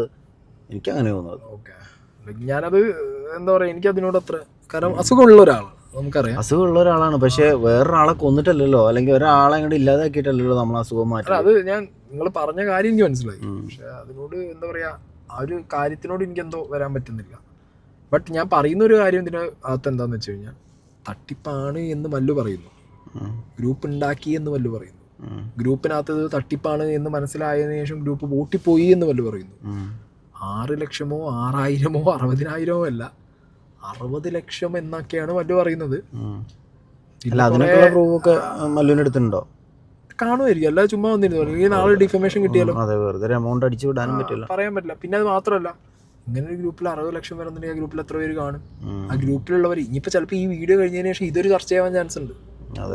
ഇവർക്ക് വേണ്ടി പിരിച്ച പൈസ എവിടെ, ആ പൈസയിൽ നിന്ന് ആരൊക്കെ എന്തൊക്കെ ചെയ്തു, ചികിത്സയ്ക്ക് എത്ര രൂപ ചെലവായി, ഇവരുടെ ചികിത്സ എവിടെ, അതിന്റെ ലൈഫ് സ്റ്റൈൽ എങ്ങനെയെന്നുള്ള ചോദ്യങ്ങൾക്കൊക്കെ നാളെ അവർ ഉത്തരം പറയേണ്ട ഒരു അവസ്ഥ ഡെഫിനറ്റ്ലി വരും.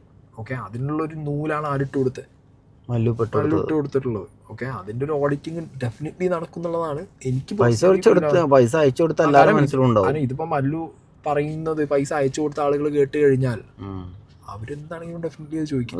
കേട്ടും അവർ അന്ന് ആ ഒരു സെന്റിമെന്റ്സ് ഒക്കെ കേട്ടിട്ടായിരിക്കും പല ആൾക്കാരും പൈസ ഇട്ട് കൊടുത്തിട്ടുണ്ടാവും. അതിന്റെ ബാക്കിൽ ഇതായിരുന്നു എന്ന് മനസ്സിലായ തിരിച്ചു ചിന്തിക്കൂലേ? 100 വട്ടം അത് ചോദിക്കാനും ചാൻസ് ഉണ്ട്, ചോദ്യം ചെയ്യപ്പെടാനും ചാൻസ് ഉണ്ട്.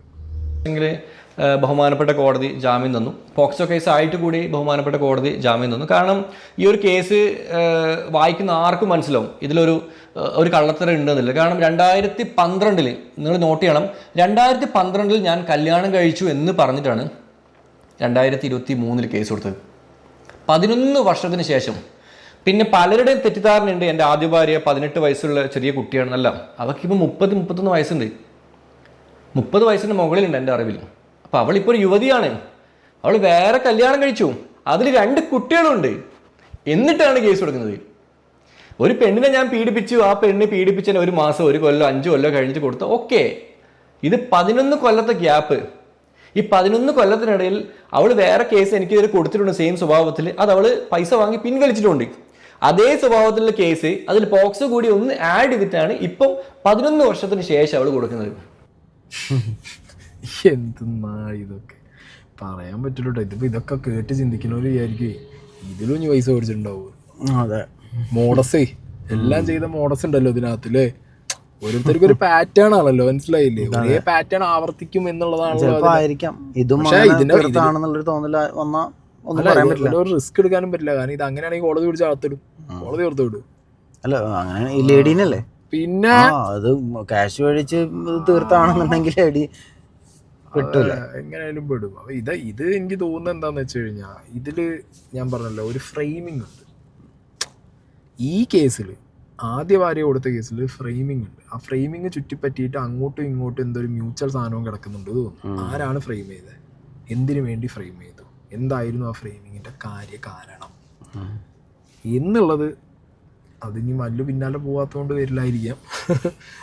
അല്ല മല്ലു ഇതൊക്കെ പൊരുത്തപ്പെട്ടത് പൊരുത്തപ്പെട്ട് കളഞ്ഞല്ലോ. പിന്നെ ഇനി ഇതുമായിട്ട് മുന്നോട്ട് പോകാൻ ആൾക്ക് താല്പര്യമില്ല എന്ന് പറഞ്ഞു. അത് പോയി സ്റ്റോപ്പ് ആവുമായിരിക്കും. ഇനി നാളെ മറ്റന്നാൾ വേറെ കേസും കൊണ്ട് അവര് വീണ്ടും അയാളിപ്പോ പണിക്കൊന്നും പോകണില്ല എന്നാ പറഞ്ഞത്. അപ്പൊ ക്യാഷ് എന്ന് പറഞ്ഞത് ഇങ്ങനെ കൂടി വരില്ലല്ലോ, അതെടുത്ത് ചെലവാക്കല്ല. അപ്പൊ അത് തീരുമ്പോ ഇനിയിപ്പോ പുതിയതും കൊണ്ടുവരുമെന്നല്ലോ. മല്ലൊന്ന് ട്രൗസറൊക്കെ തയ്ച്ചു വെക്കുന്നത് നല്ലതാണ്. കാരണം ഞാനൊരു പോക്സോ കേസ് അകപ്പെട്ടൊരു പ്രതിയാണ്. എനിക്ക് യാത്രാപരമായി ഒരുപാട് പ്രശ്നങ്ങൾ വന്നു, ലീഗിൽ ഒരുപാട് പ്രശ്നങ്ങൾ വന്നു. അതൊക്കെ പോട്ടെ, എൻ്റെ പ്രശ്നങ്ങളൊക്കെ ഞാൻ മാറ്റിവെക്കാം, എൻ്റെ ഭാര്യയുടെ പ്രശ്നങ്ങൾ മാറ്റിവെക്കാം. ഏറ്റവും കൂടുതൽ ഈ വിഷയത്തിൽ അനുഭവിച്ച ആരാണെന്നറിയോ? എൻ്റെ മോനാ മാസി. ഞാനത് ഫുള്ളായിട്ട് വെക്കുന്നില്ല, കാരണം മകൻ അനുഭവിച്ച പ്രശ്നങ്ങൾ അക്കമിട്ട് എണ്ണി ആര് പറയുന്നുണ്ട്. കേട്ടാണ് അത് കേട്ട് കഴിഞ്ഞാൽ വലിയ സുഖമുള്ള പരിപാടിയൊന്നുമല്ല.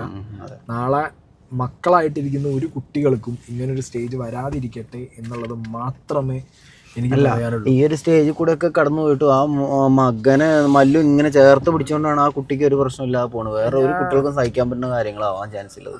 ഇത് പറയാൻ ഞാൻ ആരുമില്ല, കാരണം എനിക്ക് മക്കളില്ല, ഇതുവരെ കല്യാണം കഴിച്ചിട്ടില്ല. ഞങ്ങൾക്ക് അങ്ങനെ ഒരു പാരന്റിങ് അല്ലേ, നമുക്ക് അങ്ങനെ അറിയില്ല. പക്ഷെ നമ്മൾ പാരന്റിങ് ഉണ്ടോന്ന് ചോദിച്ചു കഴിഞ്ഞാൽ നമുക്ക് ഉണ്ട് കേട്ടോ. കാരണം ചിത്തുവായിന്റെ ബ്രദറിന്റെ കുട്ടിയുണ്ട്, എനിക്ക് സ്നേഹയുടെ ബ്രദറിന്റെ കുട്ടിയുണ്ട്. നമ്മൾ ആ കുട്ടികളെയൊക്കെ മാത്രല്ല നമ്മളൊക്കെ നമ്മളെ അമ്മമാരെ മക്കളാണ്. അപ്പൊ നമുക്ക് ഈ മക്കളെ സംഭവങ്ങളൊക്കെ നമുക്ക് ഫീൽ ചെയ്യാം. പാരന്റിംഗ് എന്നുള്ള സ്റ്റേജിൽ നമ്മൾ ഒട്ടും ഇല്ലാന്ന് പറയാൻ പറ്റില്ല. കാരണം ഞാനിപ്പോ സ്നേഹന്റെ ഏട്ടന്റെ കുട്ടീന് ഒരു 1.5-2 കൊല്ലമായിട്ട് ഇപ്പൊ നല്ല ബോണ്ടാണ്. ഒരു കുട്ടി ഉണ്ടായ സമയത്ത് നമുക്ക് കുട്ടികളെ എങ്ങനെ ഡീൽ ചെയ്യണമെന്ന് അറിയാത്തൊരു പ്രശ്നമായിരുന്നു. നിങ്ങൾക്കും എനിക്കൊക്കെ അതായിരുന്നു തോന്നുന്നു. അല്ലാത്ത പ്രശ്നം ഇപ്പോൾ ഒരു 1.5 കൊല്ലമായിട്ട് നമ്മളെല്ലാവരും നല്ല ബോണ്ട കുട്ടികളായിട്ട്. ഇപ്പോൾ പാരന്റിനെ കുറിച്ചൊരു ക്ലാസ് ഒന്നുമല്ല. പല കേസുകൾ വരുന്ന സമയത്തും ഞാൻ കണ്ടിട്ടുള്ളത് ഏറ്റവും കൂടുതൽ സഫർ ചെയ്യുന്നത് അത് ഉപ്പ ചെയ്തിട്ടാണെങ്കിലും ഉമ്മ ചെയ്തിട്ട്. ചിലപ്പോൾ ഉപ്പ നന്നായിട്ട് നോക്കുന്ന ആളാവും, ചിലപ്പോൾ ഉമ്മ നന്നായിട്ട് നോക്കുന്ന ഒരാളാവും, പക്ഷെ അവർ സെപ്പറേറ്റഡ് ആവും. ഓക്കെ, അങ്ങനത്തെ സാഹചര്യത്തിൽ കടന്നു പോകുന്ന കുട്ടികളുടെ അവസ്ഥ എന്ന് പറഞ്ഞു കഴിഞ്ഞാൽ അതൊരു സ്പെഷ്യൽ കേസായിട്ട് ടേക്ക് കെയർ ചെയ്യാൻ ഈ സെപ്പറേറ്റ് ആയിട്ടുള്ള ആളുകൾക്കും പറ്റണം. അല്ല, മക്കൾക്ക് എപ്പോഴും ഇനി എന്തൊക്കെ പറഞ്ഞാലും ഒരു ഫാദറിൻ്റെയും മദറിൻ്റെയും സ്നേഹവും കാര്യങ്ങളൊക്കെ കിട്ടി വളർന്നാൽ തന്നെ അതിനൊരു അത് പക്കയാവും. അതെന്താ പറയുക, അവർക്കത് വേണം. ഇല്ലെങ്കിൽ അവരെ മനസ്സിനകത്ത് ആ സാധനം ഭയങ്കരമായിട്ട് കിടക്കും. ഇവിടെ അച്ഛനും അമ്മയുടെയും കൂടെ വളരുമ്പോൾ തന്നെ നമുക്ക് പോസിറ്റീവ്നെസ്സാണ്. ചേച്ചിക്ക് കൂടുതലാണോ അനിയന് കൂടുതലാണോ ഓക്കുണ്ടോ ഓനുണ്ടോ എന്നുള്ള സാധനമാണ്. ഇനി ഒറ്റപ്പെട്ട് വളരുകയാണെങ്കിലും നമുക്കുണ്ട് എന്ത് ഇവർ ഇങ്ങനെ ഓവറായിട്ടാണോ അങ്ങനെ നോക്കി വളർത്തുന്നത്. അല്ല, അച്ഛനും അമ്മയും വീട്ടിലുണ്ടായിട്ടും കാര്യമില്ല കേട്ടോ. മക്കൾ ആ രീതിയിൽ നോക്കുന്ന ആൾക്കാരായിട്ടേ കാര്യമുള്ളൂ. അങ്ങനത്തെ സിറ്റുവേഷനിൽ മക്കളെ അത് പറയുമ്പോ കൊറേ പറയാനുണ്ടാവും. കാരണം എന്താ വെച്ചാൽ ഇപ്പൊ നടക്കുന്ന ഈ അവസ്ഥകൾ വരെ പറയാനുണ്ടാവും. കൊറേ പറയാനുണ്ട്. അപ്പോ സംഗതി ഞാൻ പറഞ്ഞല്ലോ, കുട്ടികളെ സഫർ ചെയ്യിക്കാതിരിക്കുക, അത്രേ പറയാനുള്ളൂ. നിങ്ങളെ ഈഗോ പ്രശ്നങ്ങളും കാര്യങ്ങളൊക്കെ കൊണ്ടുപോകുമ്പോൾ അത് നഷ്ടപ്പെട്ടു പോകുന്നത് കുട്ടികൾക്ക് അവരെ ലൈഫും അവരെ ജീവനും അങ്ങനത്തെ കാര്യങ്ങളൊക്കെ. പണ്ടത്തെ പോലെയല്ല. സോഷ്യൽ മീഡിയയിൽ ആക്റ്റീവ് ആയിട്ടുള്ള ആളുകൾ ആദ്യം മനസ്സിലാക്കേണ്ടത്, ഞാൻ ഇതിന്റെ കുറെ കോണ്ടന്റിൽ പറഞ്ഞിട്ടുണ്ട്, ഇത് പാസ് ഓൺ ചെയ്യും. നിങ്ങൾ ഈ വിചാരിച്ച പോലത്തെ കേസല്ല. ചിലപ്പോൾ ഒരു ഡോക്ടറിൻ്റെയോ ഒരു വക്കീലിൻ്റെയോ അല്ലെങ്കിൽ ഒരു വേറെ ആരുടെയെങ്കിലും ഒരു പ്രൊഫഷണലിൻ്റെ വീട്ടിൽ നടക്കുന്ന പോലെ അല്ല ഒരു ആക്ടറിൻ്റെയോ ഒരു ഇൻഫ്ലുവൻസറിൻ്റെയോ ഒരു രാഷ്ട്രീയ നേതാവിൻ്റെയോ രാഷ്ട്രീയ നേതാവ് പിന്നെയും ഒരു ആക്ടറിൻ്റെ ഒരു ഇൻഫ്ലുവൻസറിൻ്റെ വിഷയം എന്താണെന്ന് വെച്ച് കഴിഞ്ഞാൽ സോഷ്യൽ മീഡിയയിൽ ആക്റ്റീവ് ആയിട്ടുള്ള ഫേസുകൾക്ക് ഇത് പാസ് ഓൺ ചെയ്യും. Generation to generation pass on ചെയ്യും. മനസ്സിലായോ? അങ്ങനെ ഒരു വിഷയത്തിനകത്ത് കിടക്കുന്നുണ്ട്. ഒരു തലമുറയിൽ നിന്ന് അടുത്ത തലമുറ വരെ സംസാരിക്കുമോ, പണ്ട് എൻ്റെ അച്ഛൻ്റെ അച്ഛൻ വന്ന് വീഴും, എൻ്റെ അമ്മേൻ്റെ അതിനൊക്കെയുള്ള തെളിവുകൾ ഡിജിറ്റൽ തെളിവുകൾ ഇട്ടെടുത്ത് പോലെ. അപ്പൊ നമ്മളെ ഇന്ന് ഡിലീറ്റ് ചെയ്താൽ ഇത് കിടക്കുന്ന 100 സ്ഥലങ്ങൾ വേറെ കാണും. അത് നാളെ എത്ര ജനറേഷൻ കഴിഞ്ഞാലും അവർക്ക് കിട്ടും. സോ അതും കൂടി ഒന്ന് മനസ്സിൽ വെച്ചിട്ടില്ലേ പ്ലീസ്. അങ്ങനെയൊക്കെ ചെയ്യാം. അല്ലാതെ ഇപ്പൊ ഇതിലൊന്നും പറയാല്ല. എന്താണെങ്കിലും മല്ലുവിന്റെ ഭാഗം എന്താണെന്നുള്ളത് കൃത്യമായി തെളിയിച്ചു കൊണ്ടുവന്നു. ഞാൻ പറയുമ്പോൾ പല ആളുകളും ഇതേപോലെ കേസിൽ പെട്ട് ഇമേജ് പോയി ലൈഫ് പോയ ആളുകൾക്ക് നാളെ കോടതിയിൽ നിന്ന് വിധിയോ കാര്യങ്ങളോ കിട്ടിയതിന് ശേഷം അത് പുറം ലോകത്തിനെ അറിയിക്കാൻ പറ്റാത്ത സ്ഥിതിയിലുണ്ടെന്നുണ്ടെങ്കിൽ ഇതേപോലെ അല്ലേ മല്ലു ചെയ്ത പോലെ വളരെ കൃത്യമായിട്ട് ക്ലിയർ ആയിട്ട് കാര്യങ്ങൾ പറഞ്ഞിട്ടിട്ട് പോയി കഴിഞ്ഞാൽ ഏറ്റെടുക്കേണ്ടവർ ഏറ്റെടുക്കട്ടെ. നമുക്കെങ്കിലും സ്വന്തമായിട്ടൊരു മനസ്സമാധാനം ഉണ്ടാവും, ഞാൻ അറിയിച്ചു എല്ലാവരും എന്നുള്ളത്. അത് മാത്രമല്ല, നമ്മളെ പോലെ വീഡിയോ ചെയ്യുന്ന ആളുകൾക്ക് അറ്റ്ലീസ്റ്റ് നമ്മൾ അന്ന് ആ സൈഡ് കേട്ട് വീഡിയോ ചെയ്തു, സൈഡ് കേട്ട് നമ്മുടെ റെസ്പോൺസിബിലിറ്റിയാണ്. നമ്മുടെ റെസ്പോൺസിബിലിറ്റിയാണ് എന്ത് അത് കൊടുത്തു, നമ്മൾ ഇതും കൊടുക്കണം. അത് ഇവിടുത്തെ 24/7 സാറ്റലൈറ്റ് ചാനലുകളും ചെയ്യും എന്നുള്ളത് ഞാൻ പ്രതീക്ഷിച്ചു. അല്ല, ഇനിയുള്ള ദിവസങ്ങളിലും അവർ ചെയ്യാം. കാരണം മറ്റേ വശം കേട്ടിട്ടാണ് അന്ന് അതൊക്കെ ചെയ്തിട്ടുണ്ടായിരുന്നത്. അപ്പം ഇനി ഇതും ചെയ്യണം. അതെ, എന്തായാലും സത്യം എപ്പോഴും നല്ല മുകളിൽ വരട്ടെ. കോടതിയിൽ നിന്ന് പറഞ്ഞാൽ കഴിഞ്ഞ ഫൈനൽ ഇത്രേ ഉള്ളൂ.